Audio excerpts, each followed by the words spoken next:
Hello बच्चों, hello, नमस्कार। नमस्कार बच्चों, गुड आफ्टरनून, वेलकम।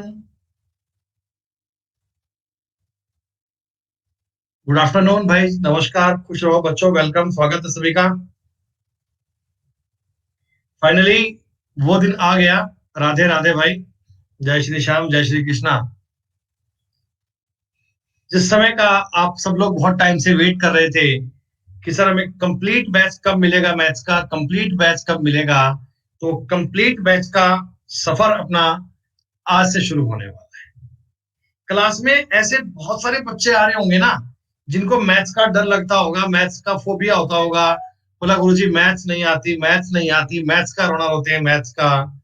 तो बेटा वो अंक गणित का जो आपका खौफ है, जो आपका डर है, वो दूर करने का समय आ चुका है।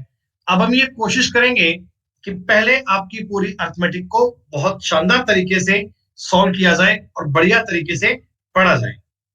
देखो बच्चे, पहले जितने बच्चे भी क्लास में आ चुके हैं, आप सभी का वेलकम। आप हमसे पहले कुछ जरूरी बातें समझना, उसके बाद हम आगे बढ़ेंगे, मूव ऑन करेंगे अपने कोर्स पे। पहले कुछ एक इंपॉर्टेंट आवश्यक बातें समझ लीजिएगा बच्चों। ये जो कोर्स हम आज से स्टार्ट कर रहे हैं, आज तारीख है 5 जनवरी।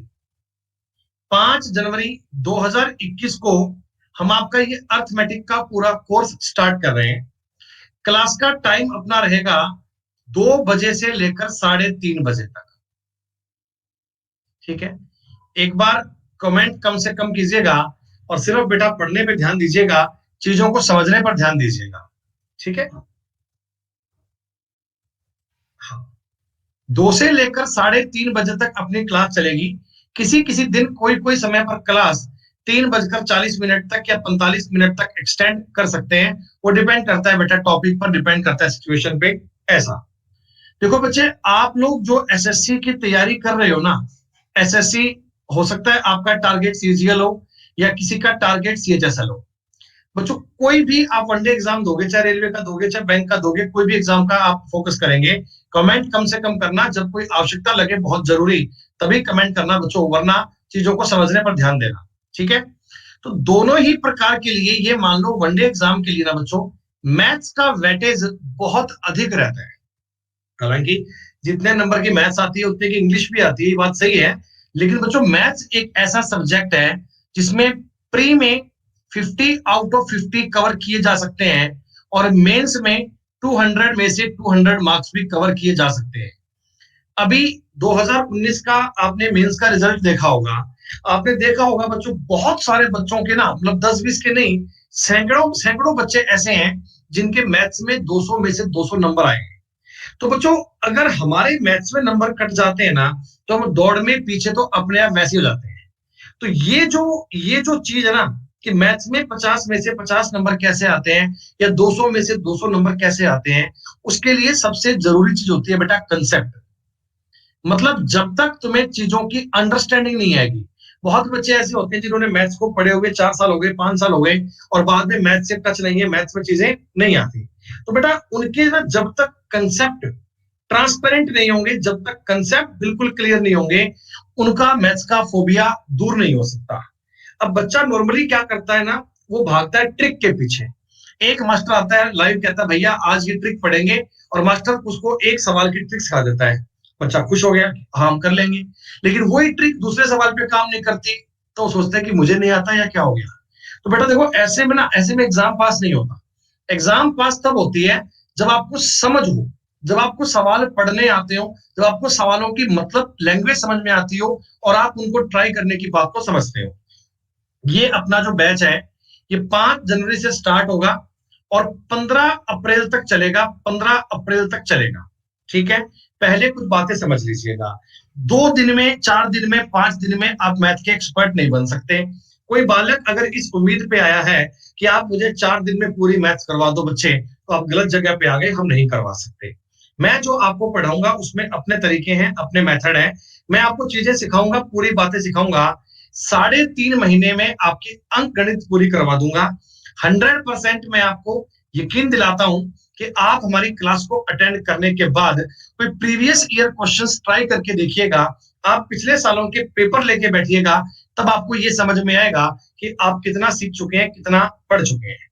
लेकिन बच्चों साथ में एक बात और ध्यान रखना, मेंटली इस बात के लिए प्रिपेयर रहना, मेंटली इस बात के लिए प्रिपेयर रहना कि आपको प्रैक्टिस बहुत करनी पड़ेगी। देखो ऐसा नहीं है कि प्रैक्टिस करे बिना काम चल जाएगा। कंसेप्ट आपको मैं सिखाऊंगा, कंसेप्ट आपको मैं सारे बताऊंगा, लेकिन हर एक टॉपिक पर साथ साथ में आपको पीडीएफ दूंगा। अगली क्लास से पहले पहले आपको पीडीएफ पूरी करके लानी है। रात को अगर नहीं सो पाए तो मत सोना, कोई दिक्कत नहीं है, 2 घंटे की नींद लेना बच्चों, लेकिन पीडीएफ पूरी करके लाना। देखो मैं आपके लिए 100% डेडिकेशन से काम करूंगा, और मुझे आपसे उतना ही डेडिकेशन चाहिए, मुझे आपसे उतना ही समर्पण चाहिए। अगर आप भी उस प्रकार तैयार हैं कि हाँ हम जीरो से लेकर हाई लेवल तक पढ़ेंगे, मैं आपको लेवल बताऊंगा जीरो से, बिल्कुल जीरो वाली बात बताऊंगा। लेवल जीरो से स्टार्ट करूंगा और फिर मेंस लेवल तक लेके जाऊंगा जी, मेंस लेवल तक जाऊंगा पूरा आपको।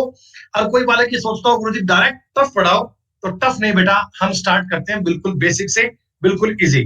तो सब बच्चे रेडी हैं पढ़ने के लिए? बेटा बटन दबाओ अंगूठे का, फिर हम स्टार्ट करें कहानी आज की। समझ जाऊं कितने बच्चे लाइव हैं ताकि पढ़ने के तैयार हैं। चलो बेटा बहुत बढ़िया, शानदार।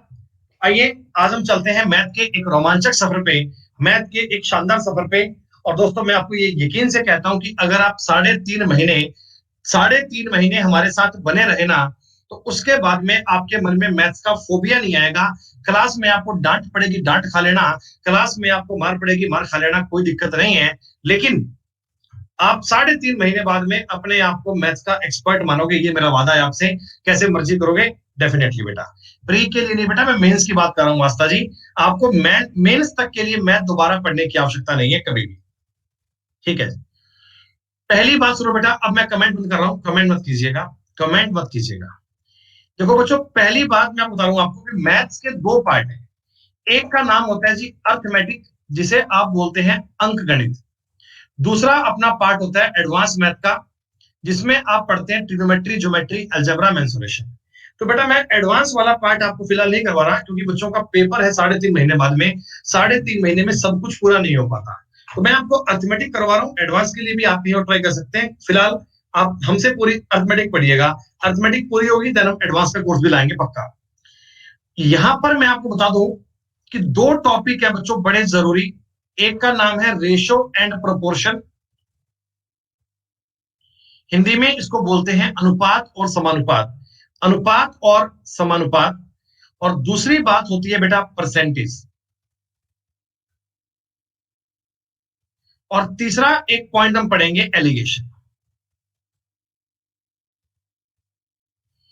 एक्चुअली ना पूरी अर्थमेटिक में ये तीन कंसेप्ट होते हैं, एक है रेशो प्रोपोर्शन, एक है परसेंटेज, और एक है एलिगेशन।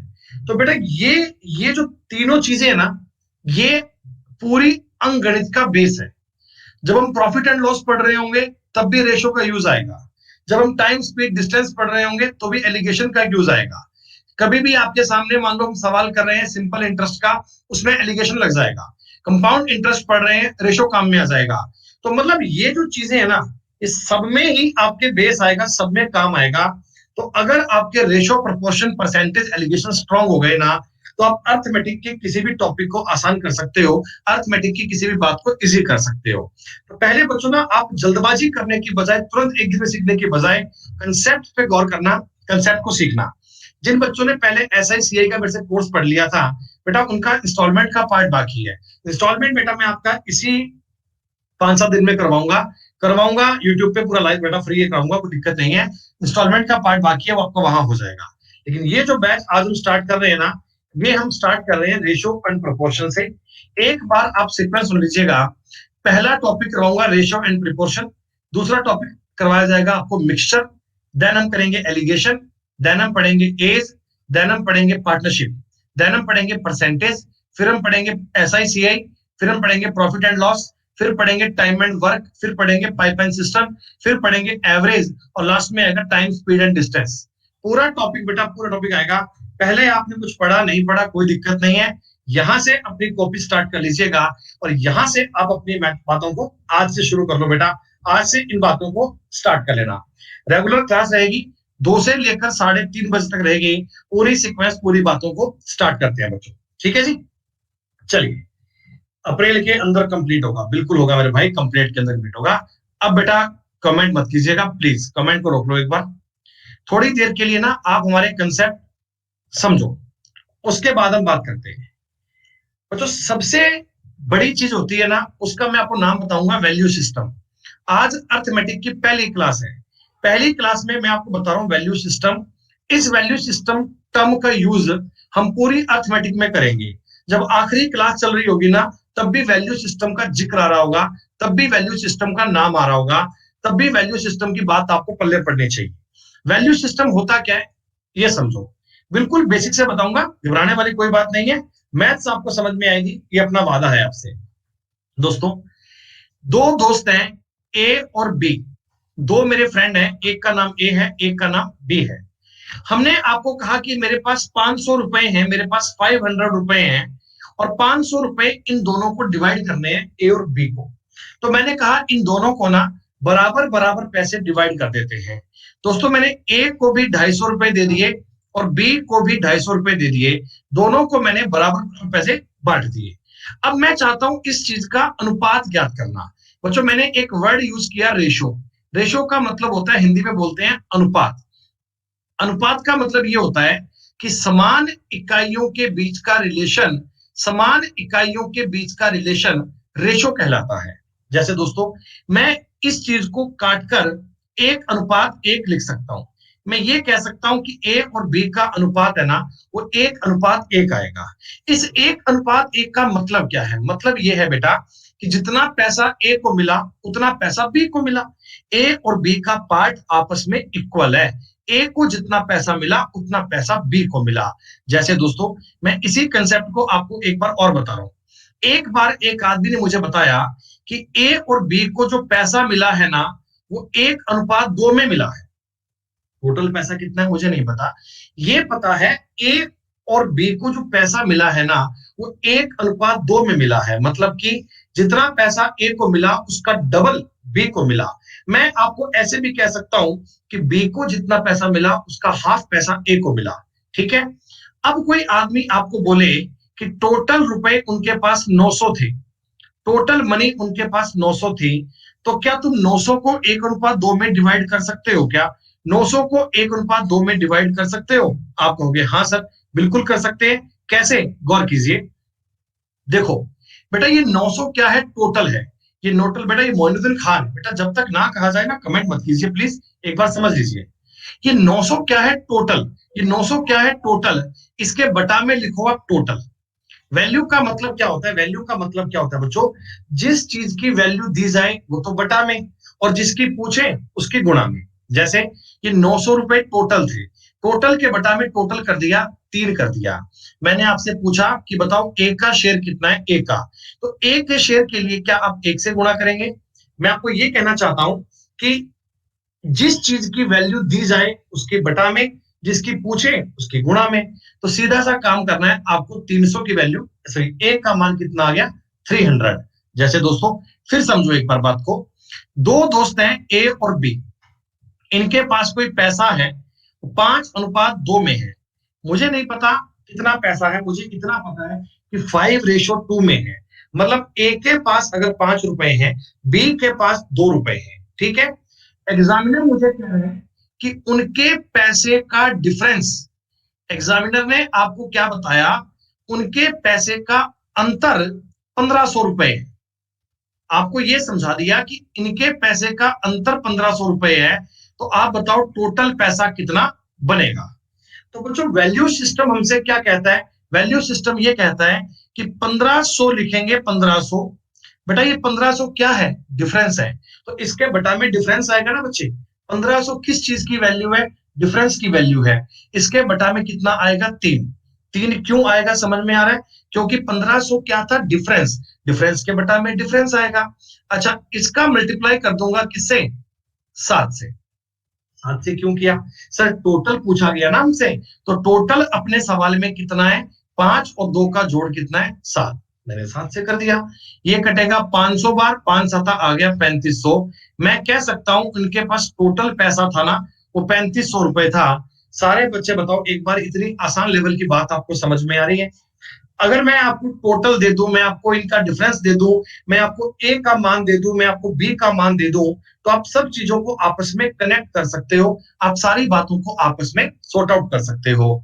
एक छोटा सा एक और एग्जांपल देख लीजिएगा, एक छोटा सा डिफरेंस इनका पार्ट और देख लीजिएगा। ए और बी है, आशीष कुमार जी, आपको मैंने डिफरेंस दिया था, डिफरेंस तो 5 और 2 का डिफरेंस 3 ही तो आएगा बेटा, 5 और 2 का डिफरेंस 3 आएगा ना। अगर तुमको डिफरेंस दिया जाए तो बटा में हमने डिफरेंस लिखा, डिफरेंस कहां से आया, 5 और 2 का अंतर कितना होता है, 3। हमसे पूछा गया था टोटल, तो टोटल कितना आएगा, 7। मतलब जिस चीज की वैल्यू दी जाए वो बटा में, जिस चीज की वैल्यू पूछे वो गुणा में, सीधी सी बात है। वैल्यू सिस्टम आपसे ये कहता है। ए और बी का अनुपात है, अब की बार मैंने कह दिया आपसे 5:4, कोई बात नहीं। हमने आपको इतना बताया कि ए और बी का जो पैसा है ना, इसका रेशो है 5:4 दोस्तों, कि ए को अगर 5 रुपए मिले, बी को 4 रुपए मिले। एग्जामिनर तुमसे ये कह रहा है कि टोटल पैसा आपके पास 1800 रुपया है, टोटल पैसा 1800 रुपया है। तो क्या आप मुझे बताओ, ए व बी का अंतर, difference between A and B ज्ञात कर पाओगे क्या, ए और बी के बीच में पैसे का अंतर ज्ञात कर पाओगे क्या। दोस्तों ऐसे 1800 नहीं, आप मेरा कंसेप्ट समझो, आप 1800/9 × 1 लिखोगे ऐसा, आपको ये लिखना सीखना है, मैं आपको सिखाना चाह रहा हूं कंसेप्ट। तो आपने 1800 के बटा में क्या लिखा, टोटल, टोटल कितना है, 9। पूछा किस चीज से, डिफरेंस, तो आपने 1 से गुणा कर लिया, आपका उत्तर आ गया 200। सिंपल है, इट्स वेरी इजी। अगर मैं तुमको ए का शेयर पूछता, ए का शेयर, तो क्या आप मुझे बताओ 1800 गुणा में आप 5 कर लेते क्या, आप ऐसे तो काम करते। जिस चीज की वैल्यू पूछी जाए वो बटा में, सॉरी, जिस चीज की वैल्यू गिवन हो वो बटा में, जो पूछी जाए वो गुणा में, इतना आसान काम करना है। मैथ्स टफ नहीं है, मैथ्स को समझना चाहिए। ए बी सी, दोस्तों 3 लोग थे, 3 दोस्त हैं, ठीक है। इनके पास एक पैसा है 5:4:3 में, मतलब जितना पैसा 5 के पास, 4 के पास, 3 के पास है, ए बी सी का रेशो दे दिया मैंने आपको कि भाई ए के पास अगर 5 रुपए हैं, बी के पास 4 रुपए हैं, सी के पास 3 रुपए हैं। आपको मैं ये कह रहा हूं कि बी, सॉरी बी नहीं, ए व सी का डिफरेंस 2000 रुपए है।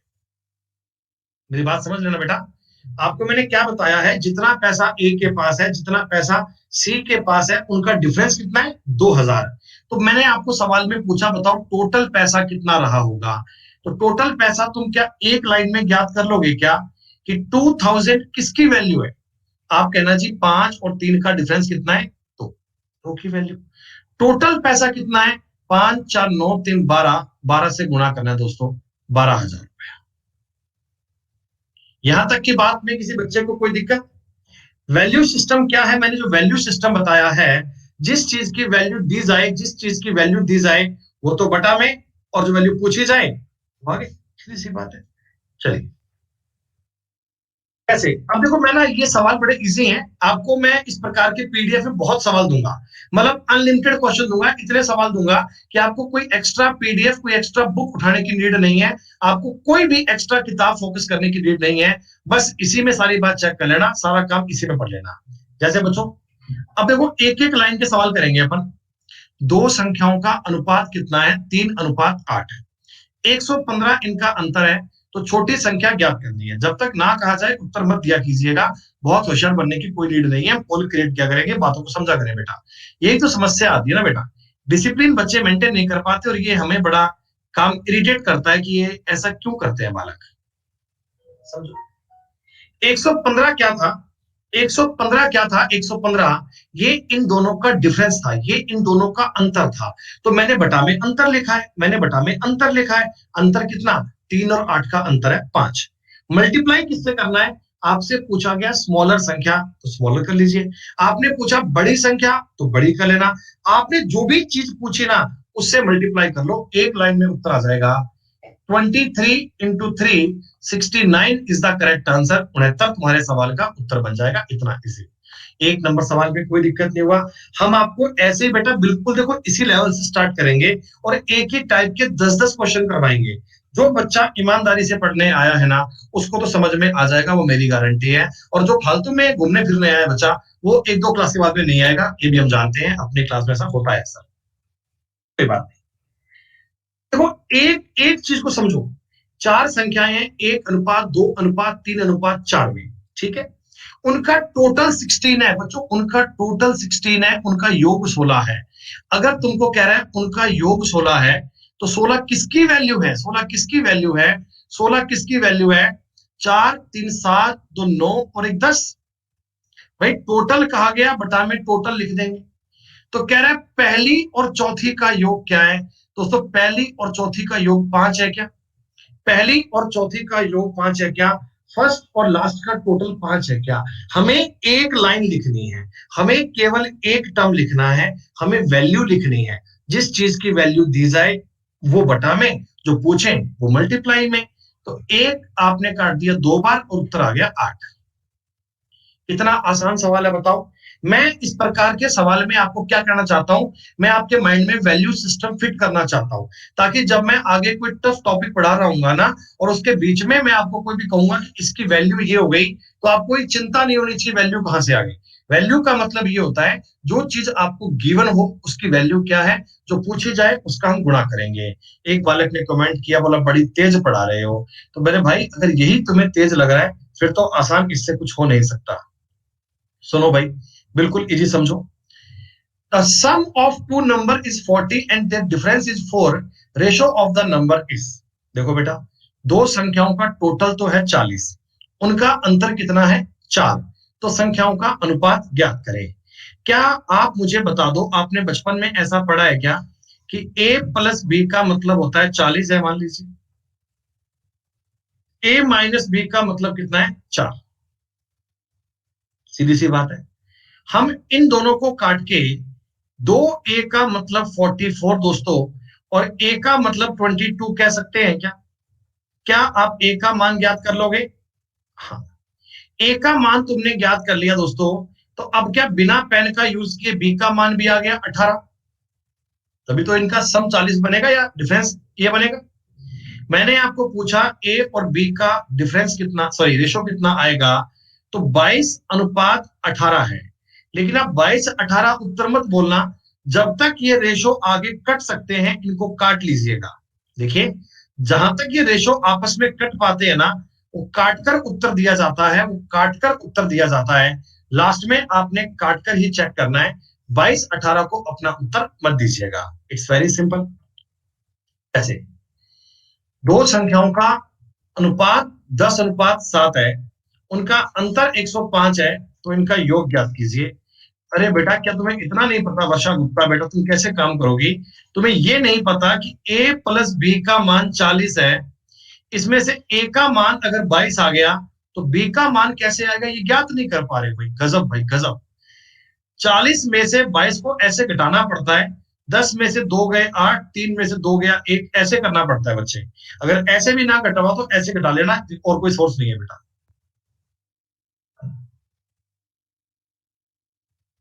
अरे सब बताऊंगा शुभांशु मिश्रा, बेटा तुम यार मास्टर बन जाते हैं पहली क्लास में ही। कह रहे हैं गुरुजी आज ही ना एक्सपर्ट बना दो हमें, आज ही बस।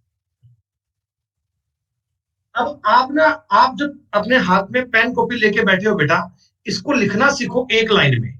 आप इसको एक लाइन समझते हो? एक लाइन मतलब सिंपल। आपको अगर पेन चलाना है ना, तो क्या चलाना है? 105। 105 क्या है बताओ? 105 क्या है? डिफरेंस है। 105 क्या है? अंतर। किसका अंतर है बेटा? ये 10 और 7 का, यानी कि 3 है। आपको लिखना है 105 3 की वैल्यू है। 105 किसकी वैल्यू है? 3 की। उन संख्याओं का टोटल ज्ञात करना है। क्या 17 की वैल्यू ज्ञात करनी है? अगर तुमको ये पूछे कि बताओ साहब इनका टोटल कितना है, आपने 17 से मल्टीप्लाई कर दिया। अगर तुमको पूछता कि बताओ बड़ी संख्या कौन सी है, तुम 10 से मल्टीप्लाई कर लेते। अगर तुमको पूछे छोटी संख्या कौन सी है, तुम 7 से मल्टीप्लाई कर लेते। तुमको पेपर में जो भी चीज पूछे, आप डायरेक्टली उससे मल्टीप्लाई करोगे, डायरेक्टली उससे गुणा करोगे, ये बन गया 35। खत्म बात। अब देखो कई लोग क्या करते हैं, मल्टीप्लाई करने के पीछे भागते हैं, 35 गुणा 17 करते हैं। आप मल्टीप्लाई मत करो, आप जरा ऑप्शंस देखो। पेपर में आपके साथ आपके दिमाग में ना ऑप्शन हमेशा तैयार रहने चाहिए। बच्चों एक बात बताओ, अगर मैं 35 गुणा 20 करता, 35 गुणा 20 करता 700 आता क्या? 35 गुणा अगर मैं 20 करता 700 आता क्या? यानी ये उत्तर तो 700 से कम ही आएगा ना बेटा, ये उत्तर तो 700 से कम ही आएगा। और 700 से कम का जब एक ही ऑप्शन है तो पेपर में सवाल करने का कष्ट मत करना, उत्तर आ जाएगा इतना ही से। मैं आपके दिमाग में अभी सिर्फ वैल्यू सिस्टम फिट कर रहा हूं कि वैल्यू सिस्टम क्या होता है। जो चीज आपको दी जाए कि वो बटा में और जो पूछे वो गुणा में, सीधी सी बात है, कोई भी टफ काम नहीं करवा रहा। पेन का यूज मत करें, एक बार उत्तर कमेंट में नहीं चाहिए बेटा।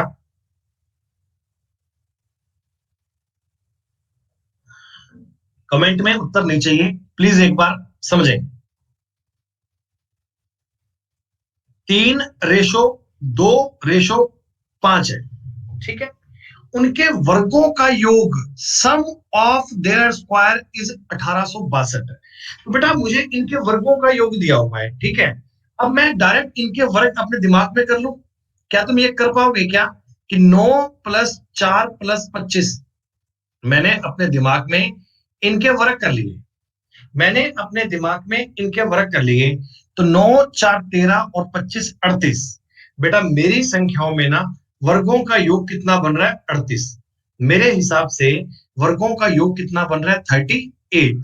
और वहां कितना लिखा हुआ है? 1862। आप मुझे बता दो, ये 1862 जो है, क्या ये 38 की वैल्यू है क्या?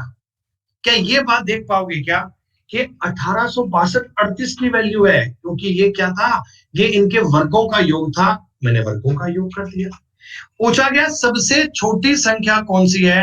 बेटा सबसे छोटी संख्या 2 आएगी क्या? क्या बताओ, सबसे छोटी संख्या के लिए 2 से मल्टीप्लाई करोगे। एक लाइन में सवाल कर रहा हूं, वैल्यू सिस्टम बता रहा हूं, जिसकी वैल्यू बटा में, जिसकी पूछे उसकी गुणा में। बेटा सबसे छोटी संख्या पूछेंगे ना, संख्याएं तो हमारे पास यही थी अरूप प्रसाद जी। हमारे पास जो नंबर थे बेटा, नंबर तो 3, 2, 5 थे ना, वो तो मैंने स्क्वायर किया, वो बात की बात है, लेकिन नंबर तो यही थे। अच्छा, अब इसको काटना भी, अब लोग कैसे काटें, कैसे काटने में दिक्कत होती है, हम नंबर को काट नहीं पाते, हम नंबर को समझ नहीं पाते। तो बेटा आपको एक बात पता है, देखो ये 2 का मल्टीपल है, 2 का मल्टीपल, 2 का मल्टीपल, ये उत्तर तो इवन नंबर आएगा। आपको ये पता है कि उत्तर तो इवन नंबर आएगा ना बेटा। तो 2 का मल्टीपल रेशो कह रहा है 2, तो इसका मतलब उत्तर बी नहीं हो सकता, उत्तर डी नहीं हो सकता, उत्तर आएगा ए या सी। तो इसमें से अपन चेक कर लेंगे, क्या बड़ी बात है बेटा, इतना काम तो कर ही लेंगे ना। ये बन जाएगा 19, 19 से काटेंगे कि कटेगा 9 बार। कुछ मैंने गलती कर दी सवाल में।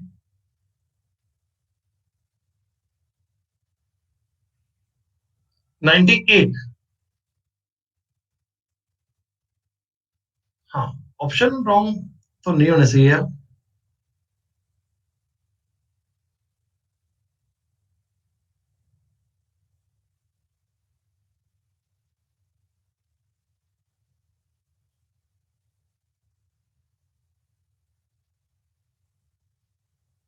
9 × 4 = 25।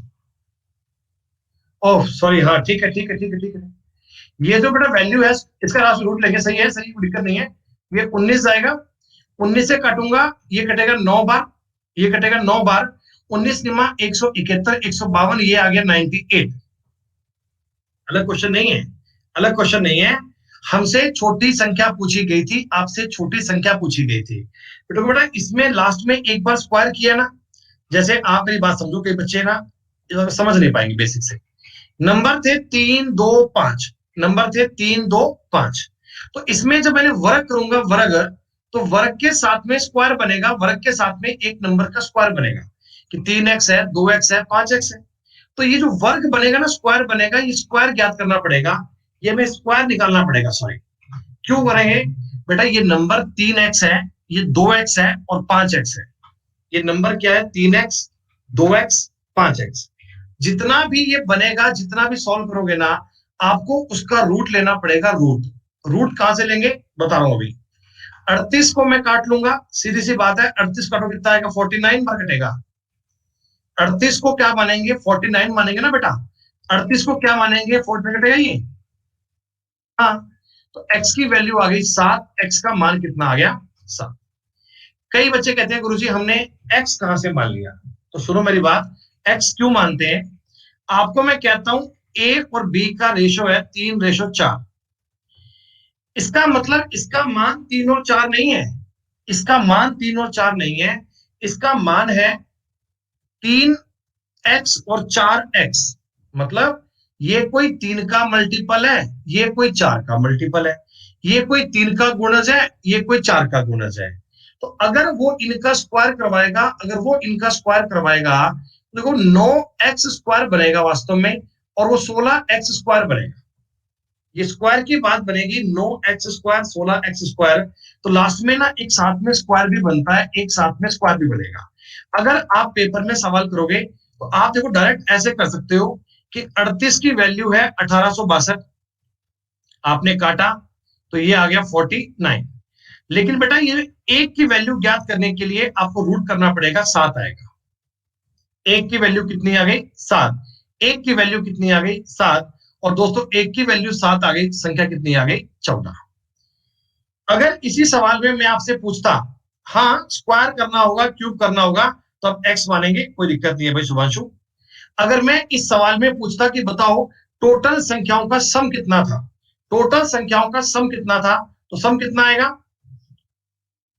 अगर टोटल संख्याओं का आपसे सम पूछते, टोटल संख्याओं का सम, तो कितना आता, 70। तब मैं क्या करता, 5 2 3 का जोड़ करता 10, 10 का 7 से गुणा करता 70 आता। बहुत बढ़िया, कोई दिक्कत नहीं। उज्जवल भाई साहब एक बार चलते जाओ, एक बार समझते जाओ, एक बार नहीं 10 बार बताएंगे सवाल, आगे और भी आएगा ये। अब सुनो एक बार, अरे तो रुक तो जा सगरिका, रुचि बेटा छोड़ दो, बस की बात नहीं है, कोई दिक्कत नहीं। तीन संख्याएं हैं, 5:6:7, 5:6:7। तो आपको ना ये चीज माइंड में लिखूंगा नहीं, आपको पता होना चाहिए कि एक्चुअल में ये 5x है, ये 6x है, ये 7x है। 5 6 7 है, ये एक्चुअल नंबर नहीं है। 5 6 7 ये नंबर नहीं है, नंबर तो कोई इनके मल्टीपल में है ना। 5x है, 6x है और 7x है, 5x 6x और 7x। इन तीनों का मल्टीप्लाई है 5670, इन तीनों का मल्टीप्लाई है 5670 है। प्यारे बच्चों एक बात बताओ, मैं 5x 6x और 7x का मल्टीप्लाई करूंगा तो बनना चाहिए 5670। तो यहां से तुम्हें एक बात समझ में आ रही है, देखो ये कटेगा 810 बार। अगर मैं 5 से काट लूंगा तो 5 से कटेगा ये 162 बार, और 6 से काट लूंगा, 6 दूनी 12, 27 बार। लेकिन इधर भी तो एक्स क्यूब बन रहा है ना, एक्स क्यूब का मतलब 27। तो क्या एक्स का मतलब 3 आएगा क्या बेटा, जब मैं एक्स एक्स एक्स का मल्टीप्लाई करूंगा 3 बार है, तो क्या क्यूब नहीं बन जाएगा, क्या उसमें मल्टीप्लाई में क्यूब नहीं बन जाएगा क्या। हाँ, तो एक्स की क्यूब आ गई 27, एक्स का मान कितना आ गया, 3। जब एक्स का मान 3 आ गया तो बड़ी संख्या कौन सी है, तो बड़ी संख्या बन जाएगी 21। बड़ी संख्या का मान कितना हो जाएगा, 21। मतलब समझ में आया सवाल में। तुम थोड़ा सा सवाल को, लैंग्वेज को पढ़ोगे ना तो वो बता देगा। देखो बेटा अगर ये जोड़ करवाता, अगर ये डिफरेंस लेता ना, तो मुझे ये एक्स करने की आवश्यकता नहीं थी। लेकिन अगर ये क्यूब करना हो, अगर ये स्क्वायर करना हो, अगर ये मल्टीप्लाई करना हो ना, तो आपको एक्स साथ में चलना पड़ेगा, एक्स का मान साथ साथ में लिखना पड़ेगा। एक्स का मान कब लिखोगे, जब वो मल्टीप्लाई करे, जब वो क्यूब करे, जब वो स्क्वायर करे, उस केस में आपको एक्स साथ में पैरेलल माइंड में लेके चलना पड़ेगा। एक बालक कह रहे जी एक्स का मान 3 कैसे आ गया। बच्चों अगर एक्स की क्यूब 27 है तो क्या एक्स का मान 3 नहीं आ पाएगा क्या। एक्स का क्यूब अगर 27 है तो एक्स का मान क्या 3 नहीं आएगा क्या। इतनी छोटी सी बात भी नहीं जानते भाई। हम माना कि गणित को बहुत बेसिक से पढ़ते हैं, लेकिन यार तुमको 3 का तो क्यूब आना चाहिए ना बेटा, 3 का तो क्यूब आना चाहिए। अब ये थोड़ी ना बेटा तुम्हें 2 का क्यूब करना भी सिखाएंगे। पेन का इस्तेमाल नहीं करना। जरा मेरी बात समझो। पी और क्यू के जो नंबर है ना, वो 2:5 में है। 2:5। पी के अंक 120 है। पी के अंक 120 है। आप मुझे इतना बताओ, 120 के बटा में क्या लिखूं? आप मुझे इतना बताओ, 120 के बटा में क्या लिखूं? सारे बच्चे बताओ क्या लिखूं? 2। Very good. क्यू के अंक कितने हैं? क्यू के अंक 5 से गुणा कर लोगे क्या? अगर वो तुमको पूछता कि बताओ अंकों का टोटल कितना है, अंकों का टोटल, तो क्या 7 से गुणा कर लेते क्या? हाँ, ये वाला पॉइंट माइंड में क्लिक करना चाहिए, ये वाली बात दिमाग में आनी चाहिए। देखो बच्चों, मैंने ना सेम सेम कंसेप्ट के 20 सवाल दिए हैं। 20 में से 10 मैं आपको यहाँ क्लास में करवाऊंगा, 10 आप सेल्फ करेंगे। बाद में अगर 10 आपसे नहीं हो पाएंगे तो मैं डाउट क्लास में उनके डाउट भी लूंगा। आज जो पीडीएफ दूंगा, कल उसके डाउट लूंगा। कल जो पीडीएफ दूंगा, परसों उसके डाउट लूंगा। डेली अपना काम चलेगा इसी प्रकार पैरेलल। दो संख्याओं का योग, उनके अंतर का तिगुना है, उनका अनुपात ज्ञात करें। ध्यान से देखिएगा। दो सम है, उनका टोटल है, और उनके डिफरेंस का रेशो है 3:1 है। बच्चों गौर करना, जैसा जैसा तुमको बताया जाए वैसा वैसा काम कर रहा हूं। एक कह रहे जी, उनका जो योग है ना, योग, ये उनके डिफरेंस का ये उनके डिफरेंस का 3 गुना है। क्या? एक बार तो इतनी बात समझ में आ रही है? बेटा ये मोइनुद्दीन खान, उमेश पटेल, यार बेटा, या तो देखो आप लोग बेटा क्लास छोड़ दो यार। मैं जानता हूं कि आप लोग बहुत एक्सपर्ट हैं, आपको सब आता है। इस बार आपने मतलब सीजीएल टॉप करके पूरे इंडिया फर्स्ट रैंक ला रखी है, मैं जानता हूं इस बात को बेटा। यहाँ बच्चे पढ़ने आए हैं ना यार, यहाँ बच्चे पढ़ने आए हैं बेटा, प्लीज यार, रिक्वेस्ट कर रहा हूँ, हाथ जोड़ के विनती कर रहा हूँ यार, पढ़ाई कर लेने दो यार। इनको लगता है कि पूरी क्लास में हम ही हैं।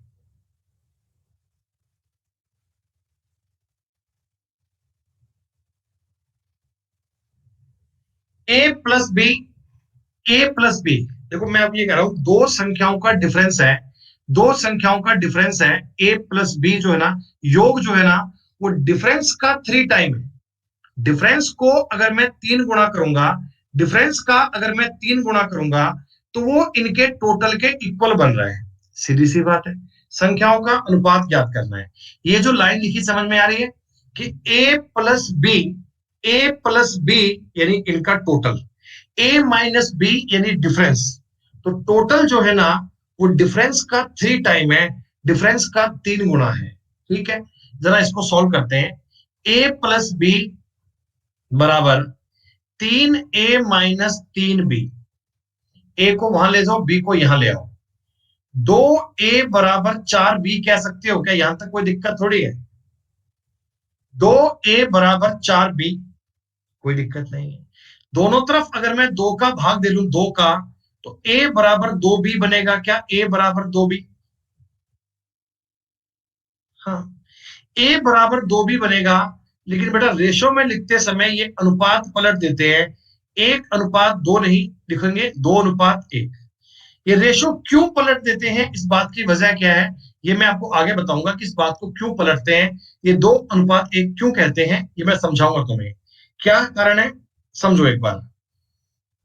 देखो बच्चे, मैं आपको कहता हूं 3A = 4B है। ठीक है, एक बार समझना, 3A = 4B है। तो मुझे एक बात बताओ, ये दोनों संख्याएं बराबर हैं, 3A और 4B आपस में क्या है? इक्वल है। बेटा जब ये दोनों आपस में इक्वल है, तो कोई ना कोई नंबर के तो इक्वल है ही ना, कोई ना कोई नंबर के इक्वल तो है ही ना। मैंने मान लिया दोनों 12 के इक्वल है। मैंने 12 के इक्वल क्यों माना? क्योंकि देखो, 3 और 4 का एलसीएम कितना आता है? 12, इसलिए मैंने 12 के इक्वल मान लिया। अब आप मुझे एक बात बताओ, 3A का मान अगर 12 है, तो क्या A का मान 4 बनना चाहिए क्या? 3A का मतलब अगर 12 है, तो क्या A का मतलब 4 बनना चाहिए? हाँ। 4B का मतलब 12 है, तो B का मतलब 3 बनना चाहिए। बनना चाहिए क्या? तो ये जो कंसेप्ट है ना, इसको हम पेपर में इतना नहीं करते, हम डायरेक्टली बोल देते हैं कि अगर 3a बराबर 4b है ना, तो इनको पलट देना 4 3 को, ये इनका रेशो बन जाता है a अनुपात b का। फ्यूचर में कोई आपको तुमको ये बोले कि 5a बराबर 6b है, बच्चों आप मुझे बताओ a अनुपात b क्या बोलोगे? बोलो बोलो क्या बोलोगे? तो आप कहना जी 6 अनुपात 5 बोल देंगे सर। इस चीज में गलती नहीं होनी चाहिए, ये बड़ी आसान चीज है। या देखो मैं तुम्हें ये नियम ऐसे भी एक्सप्लेन कर सकता हूं, 5a बराबर 6b। एक काम करते हैं, b को इसके बटा में लेके आते हैं, b को तो a बटा b बोलेंगे, और 5 को इसके बटा में लेके आते हैं तो 6/5 बोलेंगे। देखो ये भी a अनुपात b 6 5 बन गया। तो हमेशा जब 2a बराबर 3b होना, तो a अनुपात b में अनुपात पलट जाते हैं। अनुपात क्यों पलटते हैं मैंने कारण बता दिया आपको, ये कारण आगे और बताऊंगा, डिटेल में एक्सप्लेन करूंगा।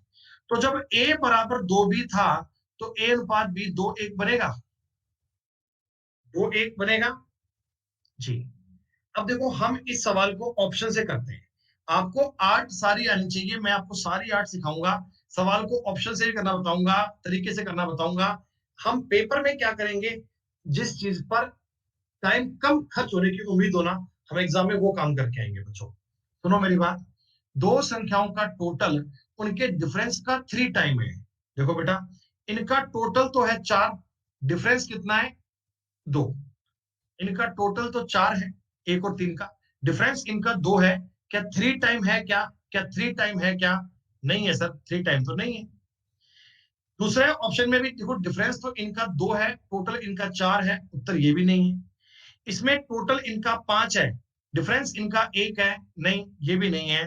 तो मेरा उत्तर यही बनेगा। देखो इनका टोटल कितना है? 3, इनका डिफरेंस कितना है? 1। 3 गुना है, हाँ है। तो यू साथ साथ में ऑप्शन से वेरीफाई करना।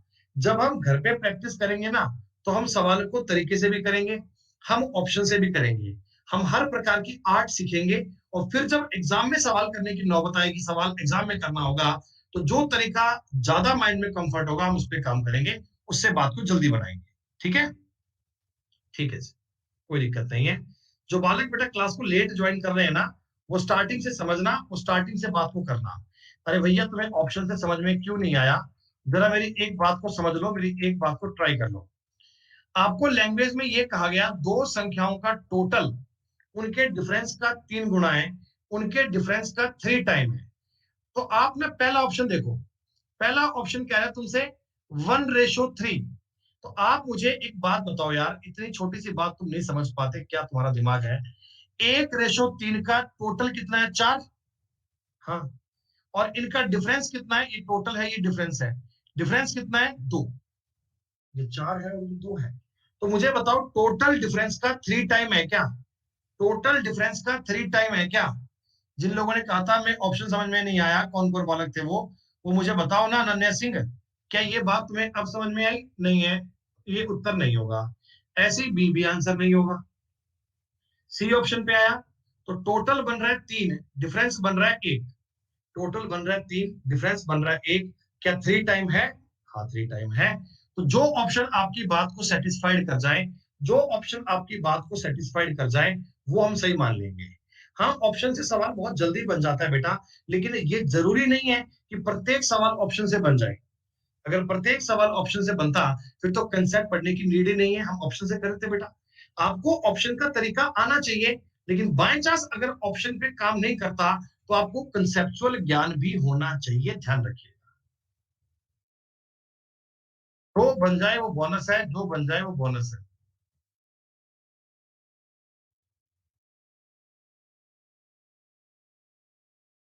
पेन का इस्तेमाल एक बार मत करना, पहले ना सवाल पढ़ो। सबसे ज्यादा कंफर्ट लेवल तब आएगा जब तुम क्वेश्चन को पढ़ना सीख जाओगे, तब बात आपको चेक हो जाएगी, तब आपको बात बन जाएगी। क्या देखो, 3 numbers are in the ratio of 3 4 5. Okay, sum of the largest and smallest equal to the sum of second number and 52. The smallest number is, गौर कीजिए, 3 संख्याएं हैं, 3:4:5 में। ठीक, आपको पेपर की बात में पता है क्या बोला?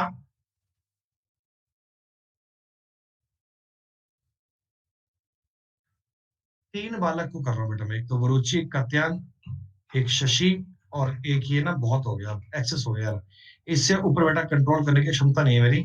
मैं बहुत कंट्रोल करके बैठा हूं कि नहीं करना ऐसा कंपनी को, और अब मेरे पास कोई इलाज नहीं है बेटा, सॉरी। एक मिनट रुक जाओ, कमेंट मत करो, 1 मिनट यार, इनको ब्लॉक पहले कर ही लेने दो, उसके बाद ही आगे बढ़ूंगा। रुक जा, कहाँ गया वरुचि कत्यान? एक तो भाई ये कर दिया।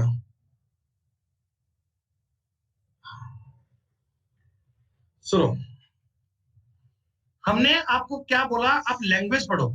सबसे बड़ी संख्या, सबसे छोटी संख्या का योग, माइंड में करना, माइंड में करना। आप मुझे बताओ, सबसे बड़ी और सबसे छोटी का योग कितना है? 8। सबसे बड़ी 5 है, सबसे छोटी कितनी है? 3। इनका टोटल कितना बन रहा है? इनका योग कितना बन रहा है? 8। ठीक है। दूसरी संख्या और 52 के बराबर है। दोस्तों ये देखो 8 है ना, 8 ये एक्चुअल में 8x होता है, ये 8x होता है।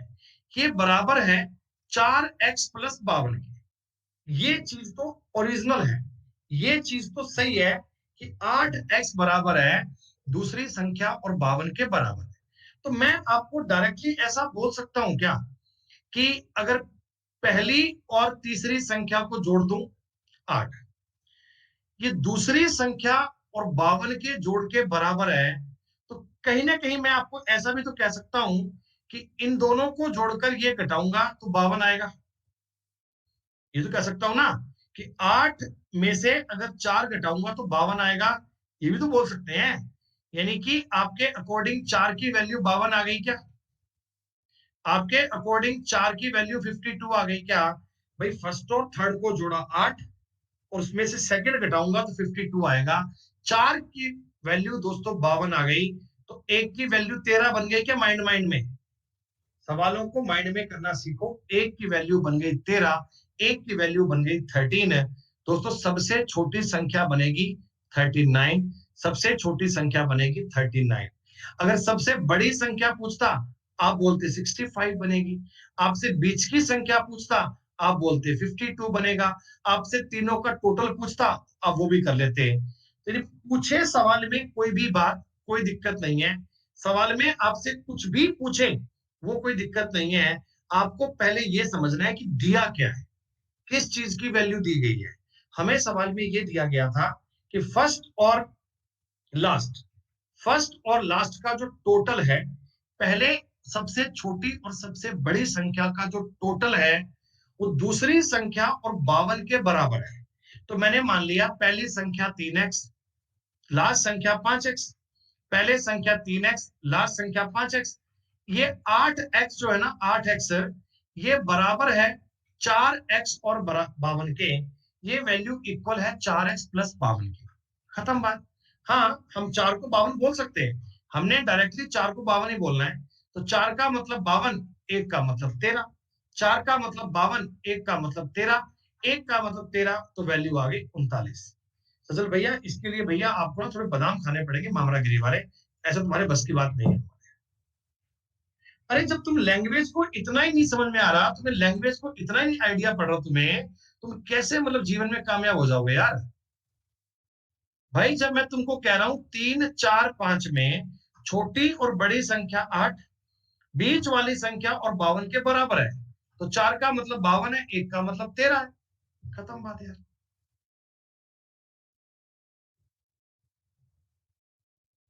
अभी जिन बातों को बचा, जिन जो बच्चे ना कंसेप्ट को जानबूझ के नहीं समझ रहे ना, जो जानबूझ के नहीं समझ रहे ना बेटा, वो जान के बहानेबाजी कर रहे हैं कि सर समझ में नहीं आता, मैं क्या करूं। बेटा देखो, अगर जितना धीमे मैं पढ़ा रहा हूँ, इतना धीमे कोई मास्टर तुम्हें और पढ़ाए तो मेरी गारंटी है, और जितने सवाल मैं करवाऊंगा उतने कोई और करवा दे तो गारंटी है। लेकिन नहीं नहीं साहब, नहीं समझ में नहीं आता। अगर तुम्हें समझ में यहाँ भी नहीं आता, फिर कभी नहीं आएगा।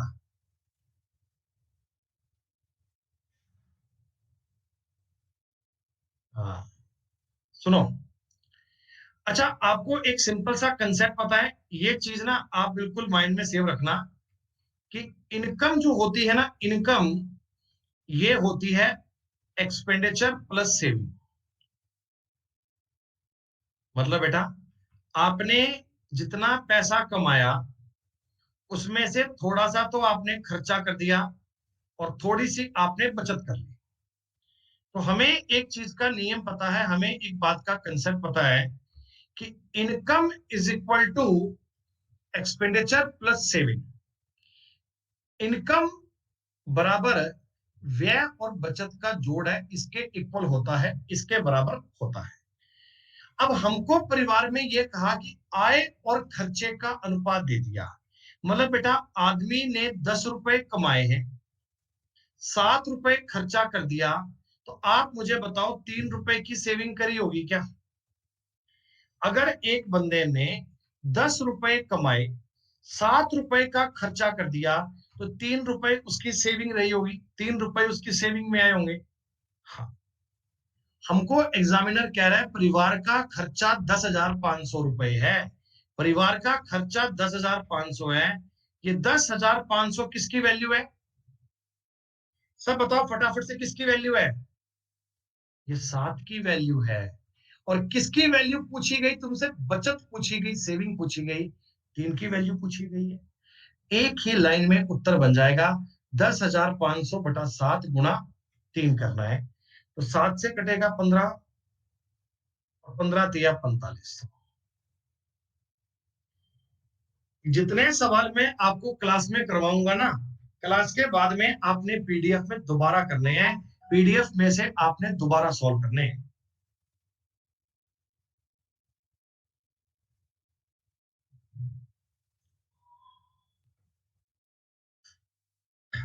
एक बार फिर समझो, एक बार फिर समझो ध्यान से।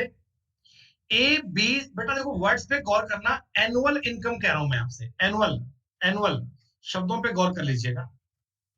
ए बी सी की एनुअल इनकम है 1:3:7 में, साल की आय बता रहा है, ठीक है। ए और सी की टोटल वार्षिक आय है 8 लाख रुपए। बेटा एक बात बताओ, 1 2 3 4, कितना हो गया सीधर? 8 लाख, 8 लाख ही ना। ये 8 लाख कितने, 8 की वैल्यू है क्या? क्योंकि ए और सी का टोटल दिया है और मेरे रेशो में ए और सी का टोटल निकल के आ रहा है 8। ठीक है।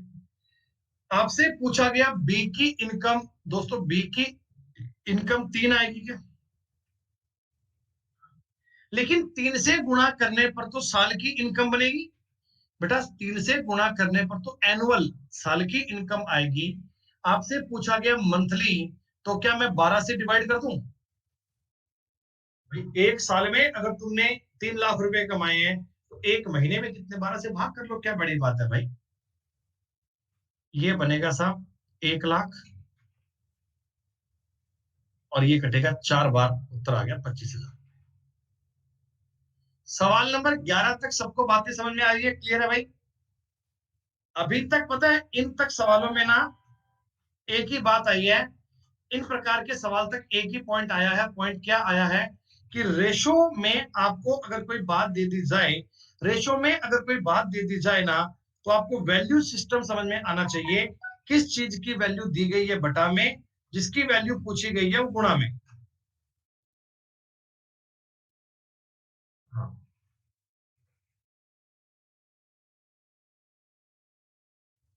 उत्तर कोई नहीं बताएगा एक बार, उत्तर कोई नहीं बताएगा, उत्तर प्लीज कोई नहीं बताएगा, उत्तर कोई नहीं बताएगा। मैं आपको यह कहना चाहता हूं फ्रिज की कीमत और टीवी की कीमत कितनी है। फ्रिज की कीमत टीवी की कीमत से 5500 रुपए ज्यादा है। ये 5500 किसकी वैल्यू है, आप मुझे बस ये बता दो, किस चीज की वैल्यू है, बटा में क्या लिखूं? Very good, very good, very good. Difference दिया गया ना, डिफरेंस, बटा में डिफरेंस आएगा। तो फ्रिज की कीमत कितनी बनेगी? फ्रिज की कीमत तो 5 बनेगी भाई साहब। फ्रिज की कीमत कितनी बनेगी? 5 बनेगी, 5 से गुणा कर लेना। अब गुणा आप कर लीजिएगा। मैं आपको एक ही प्रकार के 10-11 सवाल करवा चुका हूं। अब अगले सवाल कुछ आप खुद से करेंगे, ये आपके लिए है, आपको पीडीएफ आपको दे दी जाएगी। सुनो बेटा, क्या इस क्वेश्चन में, क्या इस सवाल में, क्या इस क्वेश्चन में आपको एक्स मानने की आवश्यकता पड़ेगी क्या? मुझे बताओ एक बार सवाल पढ़ते ही। जब भी क्वेश्चन में मल्टीप्लाई करवाए, जब भी आपको स्क्वायर करवाए, जब भी आपको क्यूब करवाए, आपको एक्स वाली बात को फॉलो करना पड़ेगा। कैसे? संख्याएं हैं जी 2 3 4, ठीक है। संख्याएं क्या है? 2:3:4। हम क्या करेंगे, इनको मान लेंगे, इसका स्क्वायर 4, 9 13, 13 और 16 29। 29 x² करोगे तो ये आएगा 1856 के ठीक पर। क्या यही तो काम करा होगा आपने भी? यही तो काम करा होगा। हाँ, कोई दिक्कत नहीं है, हो जाएगा। अगर 1856 को काटेंगे, बताओ कितनी बार कटेगा? ये समझ में आ रहा है कि 9 × 4 36 कटेगा 64 टाइम। और x का मान कितना आ गया? 8। बताओ नंबर कौन कौन से आएंगे? 8 दूनी 16, 8 × 3 = 24, 8 × 4 = 32।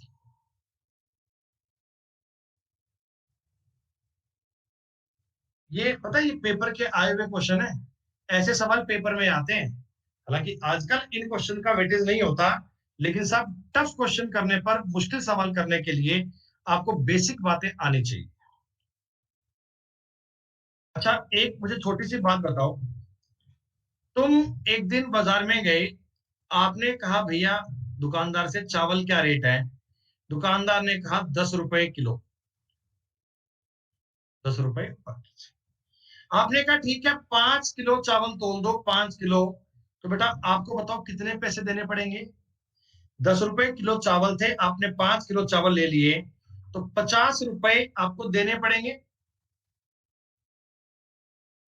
यानी मैं आपको ऐसा कह सकता हूं क्या, ये तो चावल का प्राइस है, ये चावल की क्वांटिटी है, यानी मात्रा है जो आपने परचेज की है, और ये आपका हो गया टोटल एक्सपेंडिचर, टोटल खर्चा। यानी क्या रेट चावल थे, आपने कितनी मात्रा ली, उनका गुणा करूंगा तो आपको कितना भुगतान करना पड़ा वो आ जाएगा। कोई समस्या तो नहीं है इस बात में। बच्चे बच्चे को पता है, हम जानते हैं मार्केट में भी सब्जी लेने गए, आपने कहा भी आलू क्या रेट है, उसने कहा 50 रुपए किलो। आपने कहा तोल दो 5 किलो, तो 50 रुपए के 5 किलो 250 रुपए के हो गए, साफ साफ सीधी सी बात है। ऐसे मैं कह रहा हूं, आपने एक दुकान से ना कुछ आपने चावल खरीदे, कुछ आपने गेहूं खरीदा, कुछ आपने चावल लिए, कुछ आपने गेहूं लिए। इनका जो वजन है, वजन बोले तो वेट, वेट का मतलब क्वांटिटी, ये है 4:3। अगर तुमने चावल 4 किलो लिए हैं तो गेहूं 3 किलो लिया है, ये वजन है। उनकी जो कीमत है, कीमत का मतलब उनका प्राइस है, उनका रेट है, रेट है इनका 5:6। कीमत है ना 5:6 है। तो आप मुझे बताओ, आपका जो खर्चा है, आपका जो एक्सपेंडिचर है, वो रेशो 20:18 बनेगा क्या? भाई सीधी सी बात है। हाँ। अच्छा, रेशो को मैं 2 से कट भी कर सकता हूं। क्या मैं इसको 10:9 लिख दूं क्या? मैं ये बोल दूंगा कि तुमने अगर चावल पे 10 रुपए खर्चा किया है, तो गेहूं पे तुमने 9 रुपए खर्चा किया है, 10:9। टोटल इस आदमी ने खर्चा किया है 380 रुपए का। प्यारे दोस्तों, 380 क्या 19 की वैल्यू कर दूं क्या? टोटल खर्चा है ये, टोटल। टोटल मतलब ये 19 की वैल्यू है। और आपके पूछा गया चावल पे कितना खर्चा किया, चावल मतलब 10 है, 200 रुपये आपका उत्तर आ गया। मैं आपको ये टॉपिक बहुत ही बेसिक लेवल पे, बहुत ही जीरो लेवल पे करवा रहा हूँ। बहुत आसान स्तर की बातें समझा रहा हूँ, ये मानते हुए कि बच्चों का मैथ का बेस बहुत कमजोर है, उस बेस को स्ट्रॉन्ग करना चाहिए। तो एक एक बात बता रहा हूँ, कई बार रिपीट करते हुए, उम्मीद करता हूँ कि साथ साथ आपको ये पॉइंट समझ में आ रहे होंगे।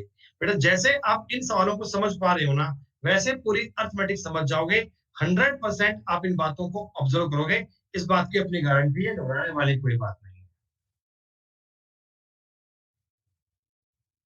ये लेवल बहुत इजी है मेरे भाई, आगे आगे ना टफ सवाल भी आएगा, आगे आगे मुश्किल भी आएंगे, पर डायरेक्ट मुश्किल नहीं, फिर भी हम चलेंगे, कोई बात नहीं, देखे जाओ। आज की क्लास में मैं आपको पढ़ाऊंगा 3:45 तक। बच्चों अपना आधा घंटा फ्री रखिएगा, मतलब मेरे को मैथ पढ़ाने में मजा आता है, इसलिए बता रहा हूं मैं आपको। 738 के बटा में क्या लिखूं, ये बताओ फटाफट सब बच्चे। सब बच्चे बताओ फटाफट, बटा में क्या लिखूं? वेरी गुड, बटा में 9 लिखूंगा, बटा में 9 ये टोटल है। बी का हिस्सा पूछेगे, 3 से गुणा कर दोगे क्या? बी के हिस्से के 3 से गुणा कर दोगे? माइंड ब्लोइंग बात।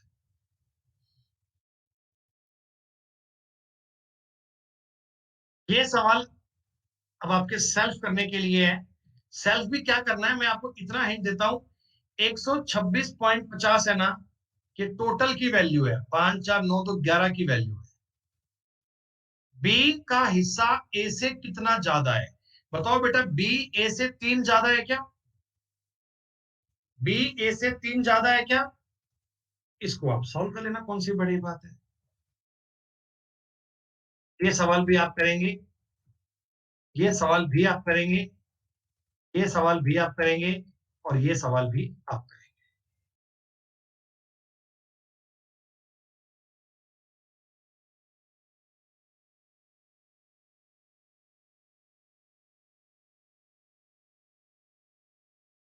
चलो बेटा, 25 नंबर क्वेश्चन पे बताओ, आप लोग ये सवाल कर लोगे ना?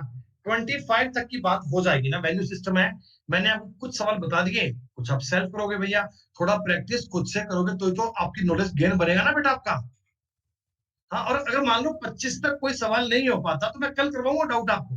मैं आपका एक एक डाउट लूंगा, अगर कोई सवाल रह जाए तो कल बात करेंगे अपन मामले पे। लेकिन आप ट्राई करके आइएगा, ऐसा नहीं हो कि ट्राई नहीं करोगे।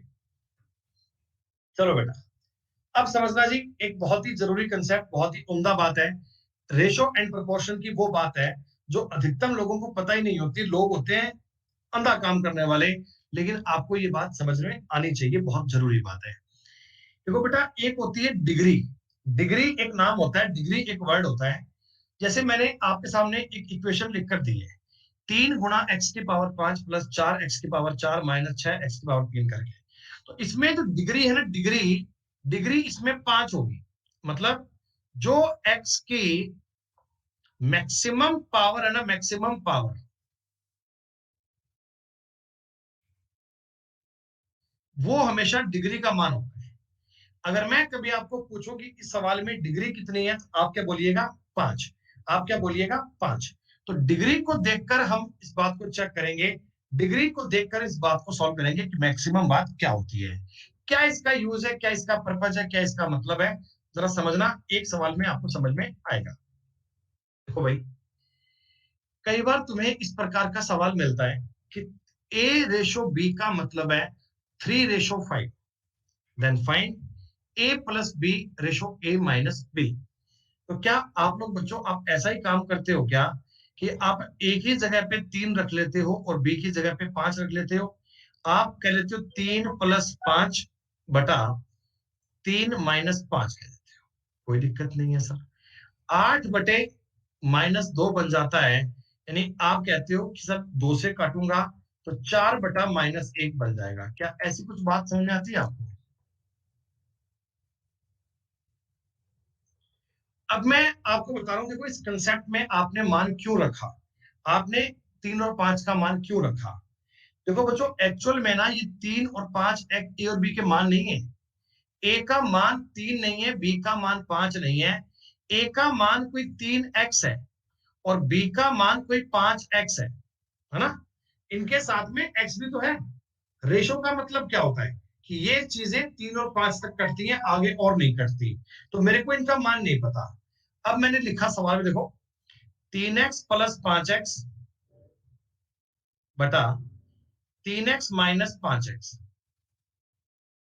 हाँ भाई, हो सकता है, बिल्कुल उदय जी, राहुल जी। इनमें से ऊपर देखो x कॉमन आ गया, ऊपर बच गया 8। नीचे वाले में x कॉमन आ गया, नीचे बच गया -2, ये कट गया। तो ये 4/-1 आ गया। ऐसे करते हैं, तो हम ये x को लिखते नहीं है, वास्तव में x होता है और हम लिखते नहीं है। हम a का मान 3, b का मान 5 रख के डायरेक्टली सॉल्व कर लेते हैं। आई बात समझ में? लेकिन लेकिन अब मान लो पेपर में ये सवाल आ गया, पेपर में ये सवाल आ गया। सब बच्चे बताओ इसका आंसर क्या आएगा फटाफट। ये एसएससी का पूछा गया सवाल एग्जाम में। दोस्तों, हम इस सवाल का उत्तर ज्ञात नहीं कर सकते। हमें इस सवाल का उत्तर देना पड़ेगा सी एंड डी। हमें इस सवाल का उत्तर देना पड़ेगा can not be determined.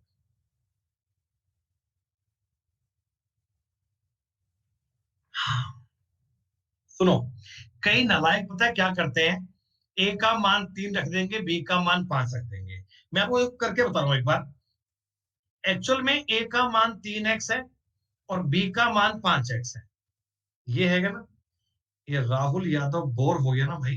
Tata, C you. तो छुट्टी का तो मतलब मैं हमारी ब्लॉक क्यों नहीं हुआ? हाँ हो गया ठीक है हो गया। सुनो, ए का मान 3x था, आपने क्यूब कर दिया, 27x³ बन गया, माइनस 25x²। ये भैया छुट्टी घर से करके आते हैं अपनी, जीवन से बेटा होते हैं फ्रस्ट्रेट लोग। बी का क्यूब हो गया 125x³ प्लस ए का स्क्वायर 9x²। क्या दोस्तों यही बनेगा क्या? क्या दोस्तों यही बनेगा? नालायक कह रहे हैं कि बोर हो गए। मतलब दोस्तों, मतलब ये चीजें थोड़ी यहाँ पे डांस आएगा भैया, कभी आएगी सपना से, चौधरी साहब आएंगे हैं, सपना नाचने आएगी आपके लिए, हाँ अब मजा आ रहा है, सब अब मजा आ रहा है, अब हम बोर नहीं हो रहे, अब मजा आ रहा है। मजे थोड़ी लेने आते हो यहाँ पे, सरकारी नौकरी चाहिए, मजे चाहिए तुम्हें। ऊपर वाले में से x² को कॉमन निकाल लेंगे, मान लो अंदर क्या बचेगा, 27x माइनस 25x, 25 बटा x² 125x प्लस 9। ये तो कट जाएगा, लेकिन जो जो फाइनल रेशो बन रहा है, फाइनल रेशो, क्या उसमें x अभी भी आ रहा है क्या? फाइनल रेशो में अभी भी x जिंदा है ना? लेकिन आपके पास तो x का मान ही नहीं है, आपके पास तो x का मान ही नहीं है। इसलिए आप अपने सवाल का उत्तर क्या बताओगे? कैन नॉट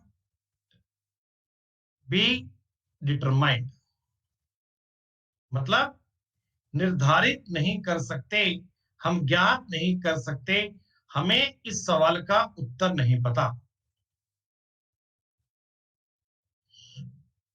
आई बात समझ में? फ्यूचर में कोई भी बच्चा ऐसा मत समझना कि सर ऐसा सवाल आएगा तो डायरेक्ट वैल्यू पुट कर देंगे। डायरेक्ट वैल्यू पुट करने के चक्कर में नहीं पड़ना, डायरेक्ट वैल्यू पुट करने के चक्कर में नहीं पड़ना। आप सवाल को ये देखना कि क्या इधर पॉइंट सेम है क्या। देखो, अगर इधर भी पावर 3 होती, अगर इधर भी पावर 3 होती, तो मुझे 3 और 5 रखने में कोई दिक्कत नहीं है, तो मुझे पावर रखने में कोई दिक्कत नहीं है, मैं 3 5 मान रख लेता। लेकिन अगर सवाल में डिग्री सेम नहीं है, तो उसका उत्तर सीएनडी आएगा, उसका उत्तर सीएनडी आएगा। क्वेश्चन को देखकर कैसे आइडिया आएगा, अभी देखो ना आप, अभी देखो ना। आप मुझे एक बात बताओ, इस सवाल में डिग्री सेम है या नहीं? सिर्फ यस और नो बताओ, डिग्री सेम है या नहीं?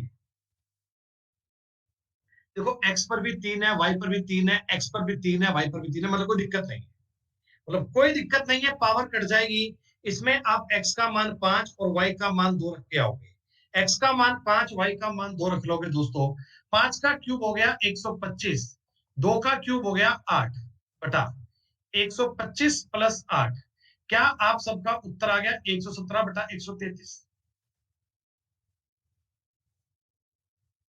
कंसेप्ट समझ में आया ना? मैंने डिग्री अगर सेम नहीं होती तो उत्तर सीएनडी क्यों आता है, वो पता है ना, कि उसमें पूरा पूरा एक्स कट नहीं पाता। जब कट नहीं पाता तो हमें एक्स का मान नहीं पता, हम सवाल कर नहीं पाते। क्या इस क्वेश्चन में भी डिग्री सेम है क्या? देखो बेटा, जब इसका मतलब समथिंग मान लो 3x है, 4x है, यहां भी पावर 2 बन जाएगी ना, एक्स गुणा एक्स, x² ही होगा। इस सवाल में भी वैल्यू पुट करके मान आ जाएगा, क्योंकि सब जगह दो दो पावर चल रही है, कोई दिक्कत नहीं है, सब जगह पावर दो दो चल रही है। तो मान रखोगे एक्स का स्क्वायर 25 माइनस 10 प्लस 4 बटा 25 प्लस 10 प्लस 4, ऊपर आएगा 19, नीचे आएगा 39।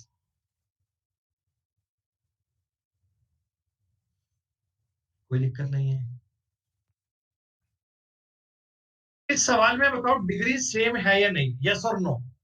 केवल इतना जवाब चाहिए, यस और नो, डिग्री सेम है या नहीं है। बिल्कुल है, क्योंकि देखो ये मल्टीप्लाई भी तो बेटा मल्टीप्लाई तो होती है। अरे x इंटू वाई का मतलब क्या है, मल्टीप्लाई भी तो है, पावर 2 बन जाती है ना। 5x गुणा 2x स्क्वायर बनेगा। अरे क्यों नहीं समझ रहे, इसका नाम है 5x, इसका नाम है 2x मान लो, तो इसकी डिग्री सेम है, कोई दिक्कत नहीं है, रख दो मान। 5 × 10 - 25 बटा 25 + 4, ये बनेगा -15/29। जब तक आपको सवाल में डिग्री सेम मिलती है, उत्तर ज्ञात करने में कोई हर्ज नहीं है। डिग्री सेम मिल जाए तो उत्तर ज्ञात हो ही जाता है। इसका मुझे बताओ उत्तर क्या आएगा, इस सवाल का आंसर क्या आएगा। क्या देखते ही आप टिक कर दोगे ना, सीएनडी आएगा। सीएनडी क्यों आएगा, वो कारण पता है ना। देखो इधर तो x की पावर 2 है, y की पावर 1 ही है, इधर 1 है 2 है, सवाल में डिग्री सेम नहीं है, इसलिए उत्तर सीएनडी आएगा। जिस सवाल में कभी डिग्री सेम होती है वहीं पर हम उत्तर ज्ञात कर सकते हैं, अगर डिग्री सेम नहीं है तो उत्तर ज्ञात नहीं कर सकते। ऐसा क्वेश्चन पेपर में आ जाता है ना, तो कई नालायक क्या करते हैं, x का मान 5, y का मान 2 टिका के उत्तर ज्ञात कर लेते हैं। ऐसा काम मत करना। जब सवाल आए तो पहले आप डिग्री चेक करना। ईमानदारी से बताओ कितने ऐसे बच्चे हैं जो पहले एग्जाम में वैसे किया करते थे कि x का मान 5, y का मान 2 रख के ये डिग्री डिग्री चेक नहीं करते थे। इतने बालक करते थे ना। बेटा आज के बाद ही डिग्री चेक जरूर करना। इसको चेक किए बिना गलती हो सकती है, इसको चेक किए बिना गलती हो सकती है। अगर ये पावर आपको सेम मिलती है तभी आपका उत्तर बनेगा।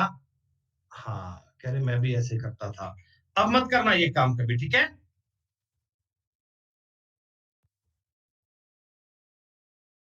चलो भाई, अब हम चलते हैं एक छोटे से कंसेप्ट पे, एक जरूरी सी बात पे। देखो बेटा ये ना जो चीज रेशो में है, हम इसको लिख सकते हैं ऐसा बटा में कि 4x² - 3y² बटा 2x² + 5y² बराबर 12/19। ठीक है। अब x अनुपात y चाहिए, x अनुपात y। दो प्रकार की बातें होती हैं, या तो आप ऑप्शन रख लो, ऑप्शन से बात को कब सेटिस्फाइड कराओ। अगर ऑप्शन से करने का मन नहीं है, आपको चलना है कंसेप्ट पे, तो पहले आप कंसेप्ट सीखो, कंसेप्ट के बाद में हम चलेंगे ऑप्शन पे, ठीक है। कंसेप्ट देखो, 19 × 4 हो गया 76 x² minus 57y², 24x² plus 60y²। कोई दिक्कत नहीं है सर, हमने क्रॉस मल्टीप्लाई कर दिया, क्रॉस मल्टीप्लाई। इस 24 को यहां लाओगे तो ये बन जाएगा 52 का x² बराबर 57, वहां जाओगे तो बन जाएगा 117 का y²। कोई दिक्कत नहीं। 13 से काटोगे, 13×4 = 52, 13×9 = 117। क्या दोस्तों 4x² बराबर 9y² बन जाएगा, बन जाएगा सर। दोनों तरफ का अपन रूट कर लेंगे, रूट स्क्वायर रूट, तो मैं कह दूंगा क्या 2x बराबर 3y। और ये बात मैंने आपको आज ही बताई थी बच्चों, 2x बराबर अगर 3y होता है ना, तो एक्स वाई में इसे उल्टा कर दीजिए, 3:2 बनेगा। बस खत्म बात। और वैसे तुम अगर ऑप्शन से सेटिस्फाइड करते, अगर तुम आप ऑप्शन से सेटिस्फाइड करवाते तो भी करवा सकते थे, पर ये कैलकुलेशन इतनी टफ नहीं है कि आपको टाइम लग जाए। हम सम सेकंड में ये क्वेश्चन कर सकते हैं, बहुत सिंपल सा क्वेश्चन है, बहुत इजी सी बात है बेटा, आसान जानकारी है। हाँ देखो ऑप्शन, देखो फैसल क्या होता है बच्चे, ऑप्शन से सवाल जल्दी बन भी सकता है और नहीं भी। कहीं तुम चारों ऑप्शन चेक करने बैठ जाओ, फिर तुम सेटिस्फाइड ना करवा पाओ, समस्या आ जाएगी। तो जब तक तुम्हें कंसेप्ट नहीं आते ना बच्चे, ऑप्शन का तरीका एग्जाम में कभी लगाना नहीं चाहिए। पहले आप घर पे प्रैक्टिस करते हो ना, तो आपने शुरुआत से जो काम करना है ना, वो कंसेप्चुअल क्वेश्चन करना है। आपने पूरे तरीके से लिख लिख के, यू क्रॉस मल्टीप्लाई करना है, यू करना है, ऐसे लिख लिख के सॉल्व करना है, ताकि तुम्हारे मन में एक विजन बन जाए कि हाँ इन सवालों का तरीका ऐसा होता है। जब समझ में आएगा तभी अगली बात बनेगी, तभी जाकर अगला पॉइंट बन पाएगा। ठीक। अरे भैया, ऑप्शन का तरीका कैसे करना है, देखो ऑप्शन से मैं वैल्यू पुट करता, मेरी बात समझो। मेरे को ये हटाऊं क्या एक बार यहां से, ये हटाऊं एक बार, चलो इसको रहने दो आप, वरना कई बच्चे बाद में चेक करेंगे, यहां से कई बच्चे बाद में नोट करेंगे इसमें से। मेरी बात समझो, मेरे को आपने एग्जाम में क्या बताया, 4x² माइनस 3y² बटा 2x² प्लस 5y²। इस चीज का मतलब चाहिए 12/19। इस चीज का उत्तर चाहिए 12/19। मैं अगर x का मान 1 और y का मान 2 रखता, सोच लो, दिमाग में तेज कर रहा हूं, तो ये 4 का देखो, 1 का स्क्वायर तो 1 ही 4 ही बनता, माइनस 4 तिया 12, देखो नेगेटिव बनता ही। 1:2 रखने पे आपको आइडिया पड़ रहा है कि ये नेगेटिव बनता, ये नेगेटिव बनता, मतलब मेरा ये उत्तर नहीं हो सकता ऐसे। ऑप्शन बी करता। 4 का स्क्वायर 16, 16 × 64 माइनस 3 का स्क्वायर 9, 9 तिया 27, 64 में से 27 घटाओगे 12 तो कभी आ ही नहीं सकता, ना तो 12 ना 12 का मल्टीपल कभी नहीं आ सकता, ये ऑड नंबर आएगा, उत्तर बी भी नहीं आएगा। ऐसे ही मैंने सी चेक करा, ऐसे ही मैंने डी चेक करा, डी आपकी बात को सेटिस्फाइड कर जाएगा, आप करके देख लो। 3 का स्क्वायर 9, 9 × 36 माइनस 2 का स्क्वायर 4, 4 तिया 12 बटा 3 का स्क्वायर 9 दूनी 18 प्लस 2 का स्क्वायर 4 5 20, देख लो बेटा, ये बन गया 24/38, ये बन गया 12/19, आपके सवाल का उत्तर। रुचि बेटा, बाद में एक बार रिकॉर्डिंग चेक कर लेना प्लीज, जब क्लास पूरी हो जाए ना, लास्ट में एक बार रिकॉर्डिंग चेक कर लेना। मैंने उस सवाल में कुछ नहीं किया, वैल्यू पुट की थी, वैल्यू पुट करने के अलावा कोई काम नहीं किया।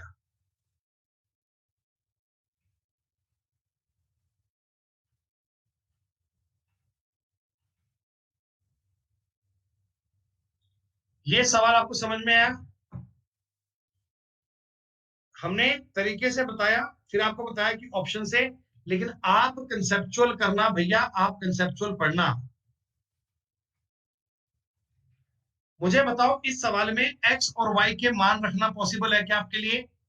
एक्स और वाई के मान रखना संभव है क्या? हाँ, डिग्री सेम है ना भाई, डिग्री सेम आए तो मान रखने में कोई दिक्कत नहीं होती हमें। 3 दूनी 6 प्लस 4 तिया 12 बटे 3 तिया 9 माइनस 4 दूनी 8, 18, उत्तर आ गया बस।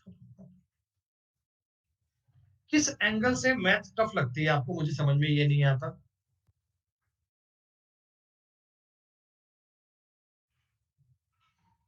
आपके करने का सवाल है, आप मुझे बता दो एक बार, डिग्री सेम है या नहीं, यस और नो, सिर्फ यस और नो बोल दीजिए, बाकी काम छोड़ दीजिए। ठीक है, डायरेक्टली मान पुट कर सकते हो ना, ए का मान 3 और बी का मान 2, डायरेक्टली वैल्यू पुट कर सकते हैं, कोई दिक्कत नहीं वैल्यू पुट करने में। देखो मेरी बात को समझ लेना बेटा, ध्यान दे लेना भैया। अगर मैं एक बार भी मतलब यहाँ पे स्क्वायर कर दूं, मान लो सपोज दैट, और कहीं स्क्वायर नहीं है, तो मेरे सवाल का उत्तर सीएनडी हो जाएगा। उस केस में मेरे सवाल का उत्तर सीएनडी हो जाएगा, फिर आप वैल्यू पुट नहीं कर सकते, ध्यान रखना।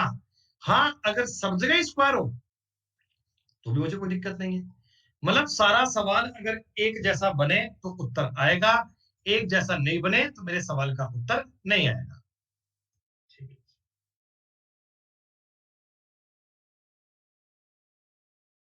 एक क्वेश्चन आपको मैंने ऐसा भी करवाया था।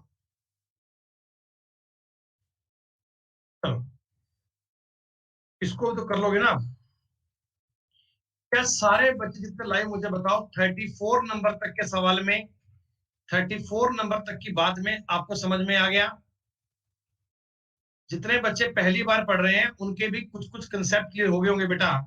कुछ आपको ना 10-20% का डाउट रह सकता है, घबराओ मत।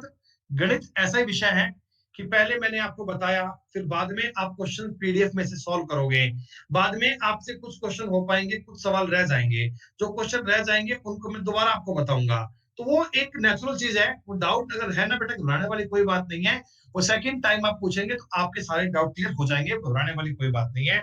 बस एक मन में ना पॉजिटिव फील रखना कि yes I can do it, I can do it. ये वाली बात हमेशा अपने माइंड में सेव रखना। ठीक है भाई, चलो अब चलते हैं जी एक नए कंसेप्ट पे, अब चलते हैं एक नई बात पे, अब चलते हैं एक नए लॉजिक पे।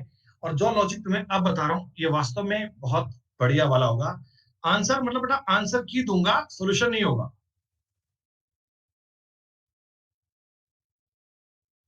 9:4 और B/C का मतलब है 3:5।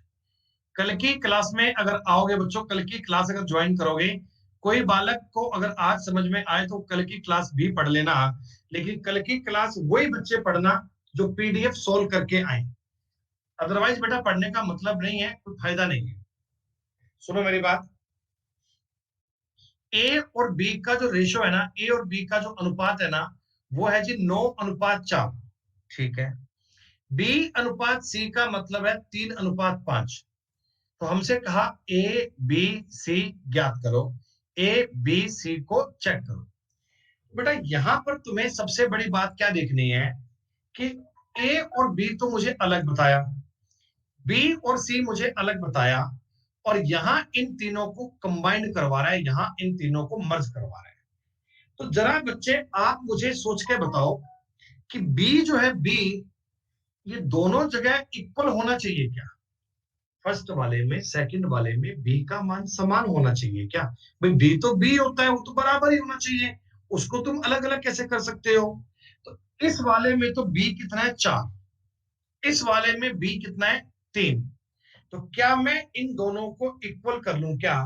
क्या मैं 4 और 3 का एलसीएम होता है 12, 4 और 3 का एलसीएम होता है 12, मैं इनकी मान को सेम करना चाहता हूं दोस्तों। मैंने इसको 3 से गुणा कर लिया, इसको 4 से गुणा कर लिया। देखो, फर्स्ट वाले पॉइंट का मल्टीप्लाई मैंने 3 से किया, सेकंड वाले का मल्टीप्लाई मैंने 4 से किया। क्यों किया दोस्तों? मैं ना इनके मान इक्वल करना चाहता हूं। मैं ए और ए सॉरी बी का मान दोनों जगह पे इक्वल करना चाहता हूं।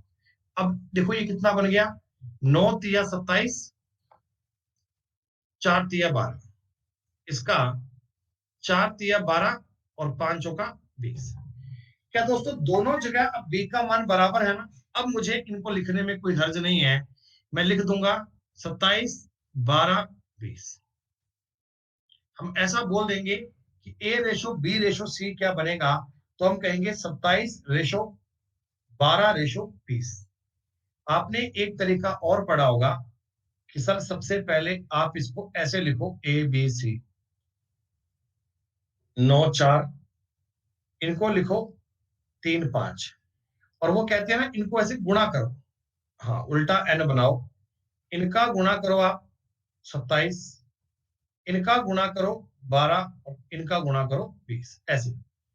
हाँ ये भी आप कह सकते हो, ये कोई दिक्कत नहीं है। लेकिन जो मैं आपको बता रहा हूं ना, मान इक्वल करने वाली बात, मान इक्वल करने वाली बात, वो आपके लिए ज्यादा इंपॉर्टेंट है, वो आपके लिए ज्यादा जरूरी है। आपको प्रैक्टिस वर्कआउट उन पे करना है कि मान इक्वल करना है। जैसे आप मुझे बता दो A/B का मतलब क्या है, 2/3। B/C का मतलब है 5/4। सुनो, अब मुझे बी को इक्वल करना है बेटा, कितना बनाऊं? बी को इक्वल करना है तो कितना बनाऊं, 15 क्या? 15 का मतलब इसका गुणा करूंगा 5 से और इसका गुणा करूंगा 3 से, ऐसा ही क्या? अब देखो डायरेक्ट लिखो, 5 × 10, 5 तिया 15 और 4 तिया 12। अगर तुम्हें A/B, B/C दे दिया जाए तो आप A B C को मर्ज कर सकते हैं, आप इन तीनों को मिक्स कर सकते हैं।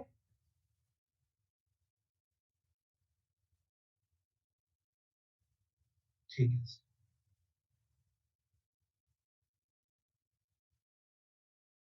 ऐसे ये देखो, अब ना अब आपकी समझ ऐसी काम करनी चाहिए, अब आपकी समझ ऐसी काम करनी चाहिए, तुरंत देखो इसमें बी कितना है 3, इसमें कितना है 5।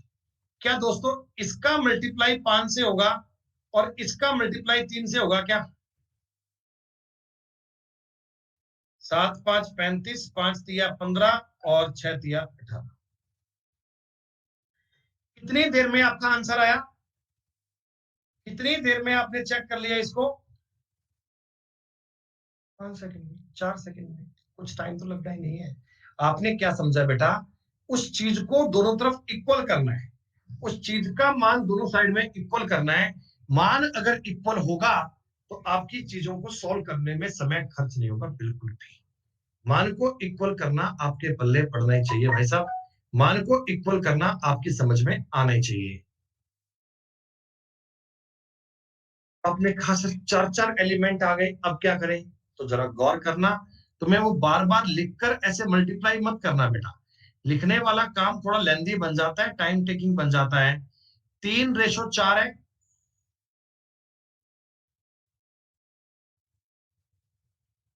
एलसीएम बेटा सबसे छोटा ही होता है, C/D है 3:2 है, ये है ना। अब सबसे पहली बात तो ना आप ए बी सी को सलटाओ बेटा, हम बाद में डी को चिपका लेंगे, कोई दिक्कत नहीं है। तुम पहले ए बी सी को बताओ। क्या तुम्हें यह पता है क्या कि इसका मल्टीप्लाई 5 से करना पड़ेगा, इसका मल्टीप्लाई 4 से करना पड़ेगा? क्या इतनी बात सबको समझ में आ रही है? हाँ। 15, 20 और 28। अब मेरा सवाल ये बन चुका है कि ए बी सी का मान तो ये है और सी डी का मान 3 2 है। क्या दोस्तों दोनों सेक्शन में सी का मान सेम होना चाहिए क्या? क्या दोनों सेक्शन में सी का मान सेम होना चाहिए? सी का मान तो सेम बनना चाहिए। तो फर्स्ट वाले का मल्टीप्लाई 3 से कर लो, सेकंड वाले का मल्टीप्लाई 28 से कर लो।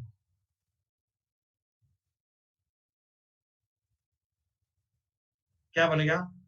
15 तिया 45, 20 तिया 60, 28 तिया 84, 28 दूना 56।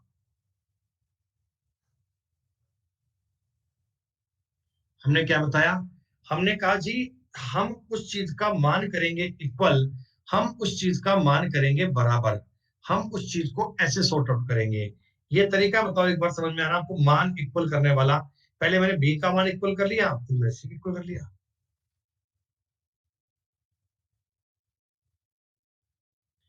बिल्कुल बता रहा हूँ, बेसिक वाली बात है ये। अच्छा, एक मुझे छोटी सी बात और बता दो, मैं उम्मीद करता हूं कि आप सब बच्चों को पता ही होगा। 1/2 अनुपात 1/3 है ना? इसको तुम 3:2 कह सकते हो क्या?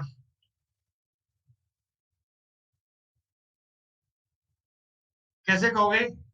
आप कहो गुरु जी इन दोनों का एलसीएम आता है 6, तो 6 से दोनों का गुणा कर दिया मैंने, ये बन गया 3 और ये बन गया 2।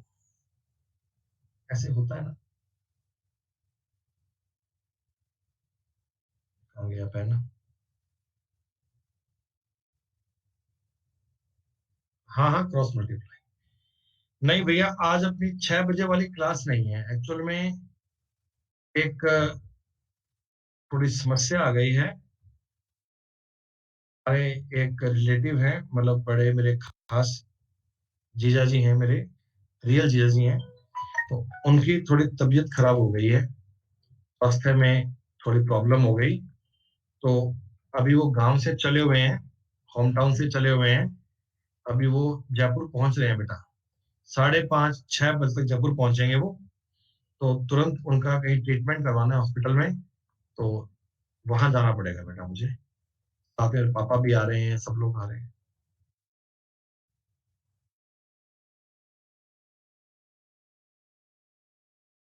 आपको बताऊं बेटे बात, मैं आपको अभी ना 2 दिन पहले, 3 तारीख को नहीं, 2 तारीख की रात को हम एक सड़क दुर्घटना का शिकार हो गए थे। वो तो ईश्वर के कुछ अच्छे कर्म, अच्छी बात मान लो कि बचाव रह गया भाई साहब। इतना खतरनाक काम हो गया था, मतलब ये पता नहीं था बचेंगे या नहीं बचेंगे।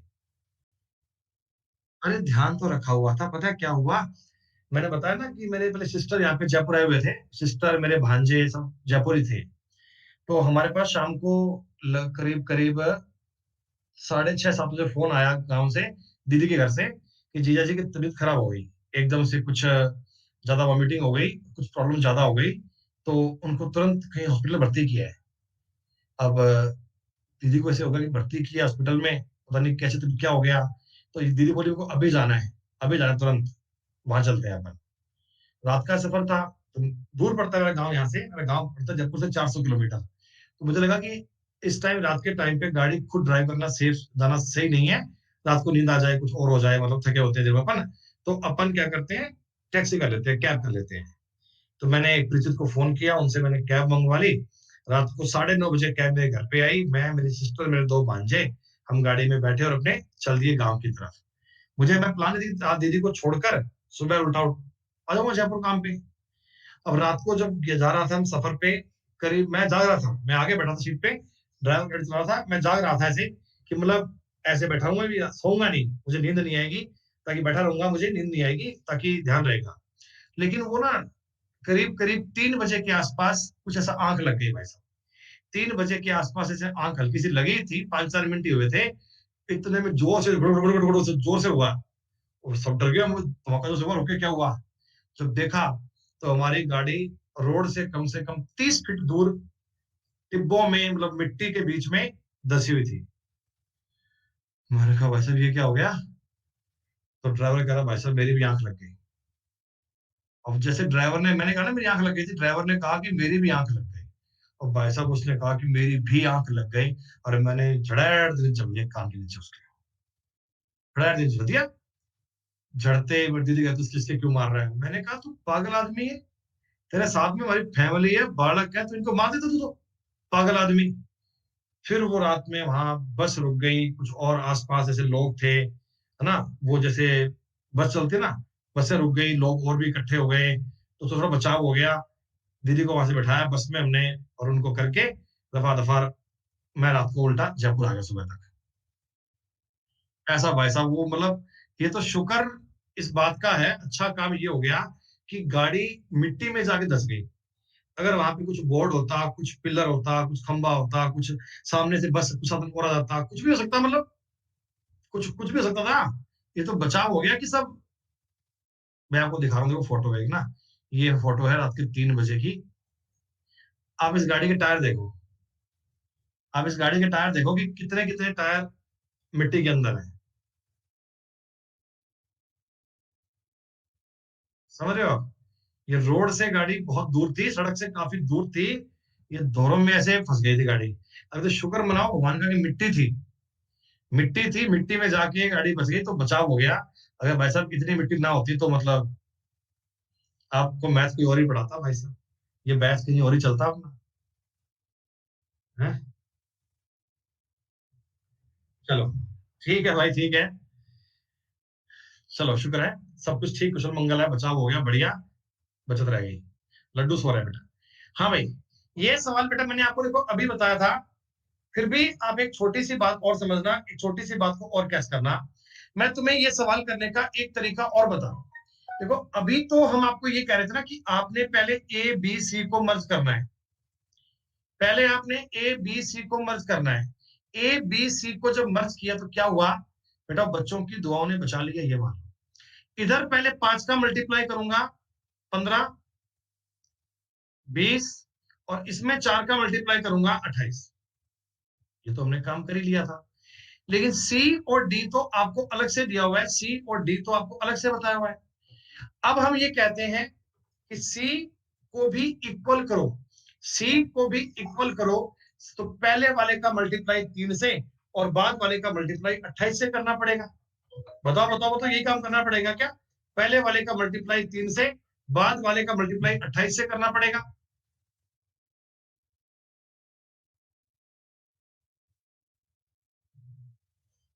लेकिन मैं कुछ आपको और सिखाना चाह रहा हूं, मैं कुछ एक बात आपको बढ़िया सी और करवाना चाह रहा हूं, आप देखना आपको समझ में आए तो। थोड़ी सी अच्छे लेवल की बात है। बच्चों एक बात बताओ, बी और सी का रेशियो है ना 5:7 है। क्या मैं इसको 1:7/5 मान सकता हूं क्या?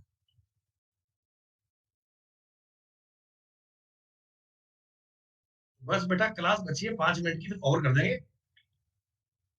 अच्छा, सी और डी का अनुपात है 3:2। क्या मैं इसको 1:2/3 मान सकता हूँ क्या? ये थोड़ी सी अच्छे लेवल की बात है। कल इस मामले में हम बहुत डिटेल में जाएंगे, आज बता रहा हूँ बेसिक सा। अब सुनिएगा। अब मैं लिख रहा हूं A/B/C/D। ए अनुपात तो मैंने कर दिया 3:4, ये दिया हुआ है। अच्छा दोस्तों एक बात बताओ, बी का मान अगर 1 है तो सी का मान 7/5 है, यही तो है। बी का मान अगर 1 है, सी का मान 7/5 है, तो सी का बी का मान अगर 4 होता तो सी क्या इतना होता क्या? आप मुझे ये बताओ एक बार। आप मुझे इतना बताओ ये होता क्या? और सी का मान अगर 1 है तो डी 2/3 है। तो मैं ये कह रहा हूं सी का मान अगर इतना है तो डी का मान इतना होता क्या? हाँ भाई, यूट्यूब वाला क्लास होगा आज। यूट्यूब वाला क्लास है। 6 बजे वो पहुंचेंगे मेरे दीदी और यहाँ पे, 6 बजे के बाद क्लास नहीं है। 3 4, 4 × 7/5 और 2/3, इसको देख के बताओ। ये थोड़ा सा तरीका अलग है, लेकिन आपको ये आगे चलकर बहुत आसान लगेगा संदीप जी। ये औरों की बजाय जब सवाल जाएगा ना 5 6 सेक्शन में, तब ये बहुत आसान लगेगा। अब मुझे बताओ, इनका एलसीएम कितना बन रहा है? 15। इनका 5 और 3 का ये एलसीएम 15 बन रहा है। पूरे सवाल का 15 से गुणा कर दो, पूरे सवाल का 15 से मल्टीप्लाई कर दो। 15 × 3 = 45, 15 × 4 = 60। ये 3 बार कटेगा, 28 × 3 = 84। ये पूरा कट जाएगा, 7 × 4 = 28 × 2 = 56। उत्तर आ गया जी।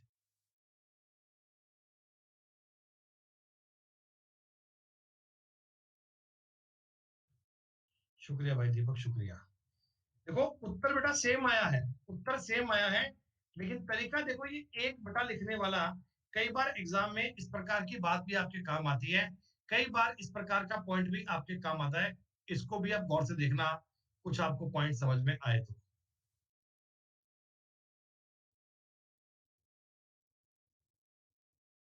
अरे बेटा 15 इनका एलसीएम आएगा ना, 5 और 3 का लघुत्तम क्या होगा? 5 और 3 का लघुत्तम एलसीएम।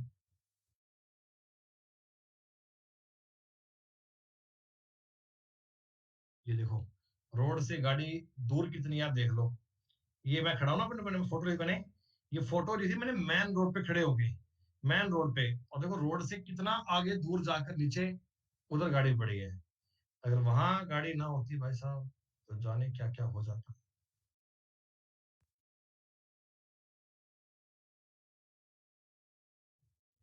राहुल जी अब अकल आ गई भाई साहब। पहले मैं रात को ट्रैवल करने का आदी था। मुझे कहीं भी जाना होता ना, मैं रात को जाया करता था। मुझे रात को ही ऐसा ट्रैवल करने में अच्छा लगता था। लेकिन 3 तारीख के बाद अपन ने कसम खा ली कि दुनिया इधर से इधर हो जाए, रात को ट्रैवल नहीं करेंगे। और अपनी कार में बिल्कुल नहीं करेंगे भाई साहब।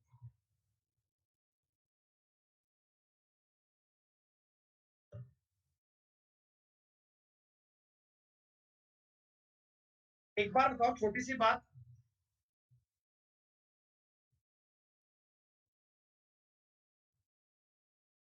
इस सवाल को देखना है, को दिमाग में करना है बेटा। पेन का इस्तेमाल नहीं करना है। एक बार पेन वाला काम आपको नहीं करना। आप थोड़ी सी मेरी बात को समझो। क्या इसमें बी का मान 9 है? क्या इसमें बी का मान 5 है क्या?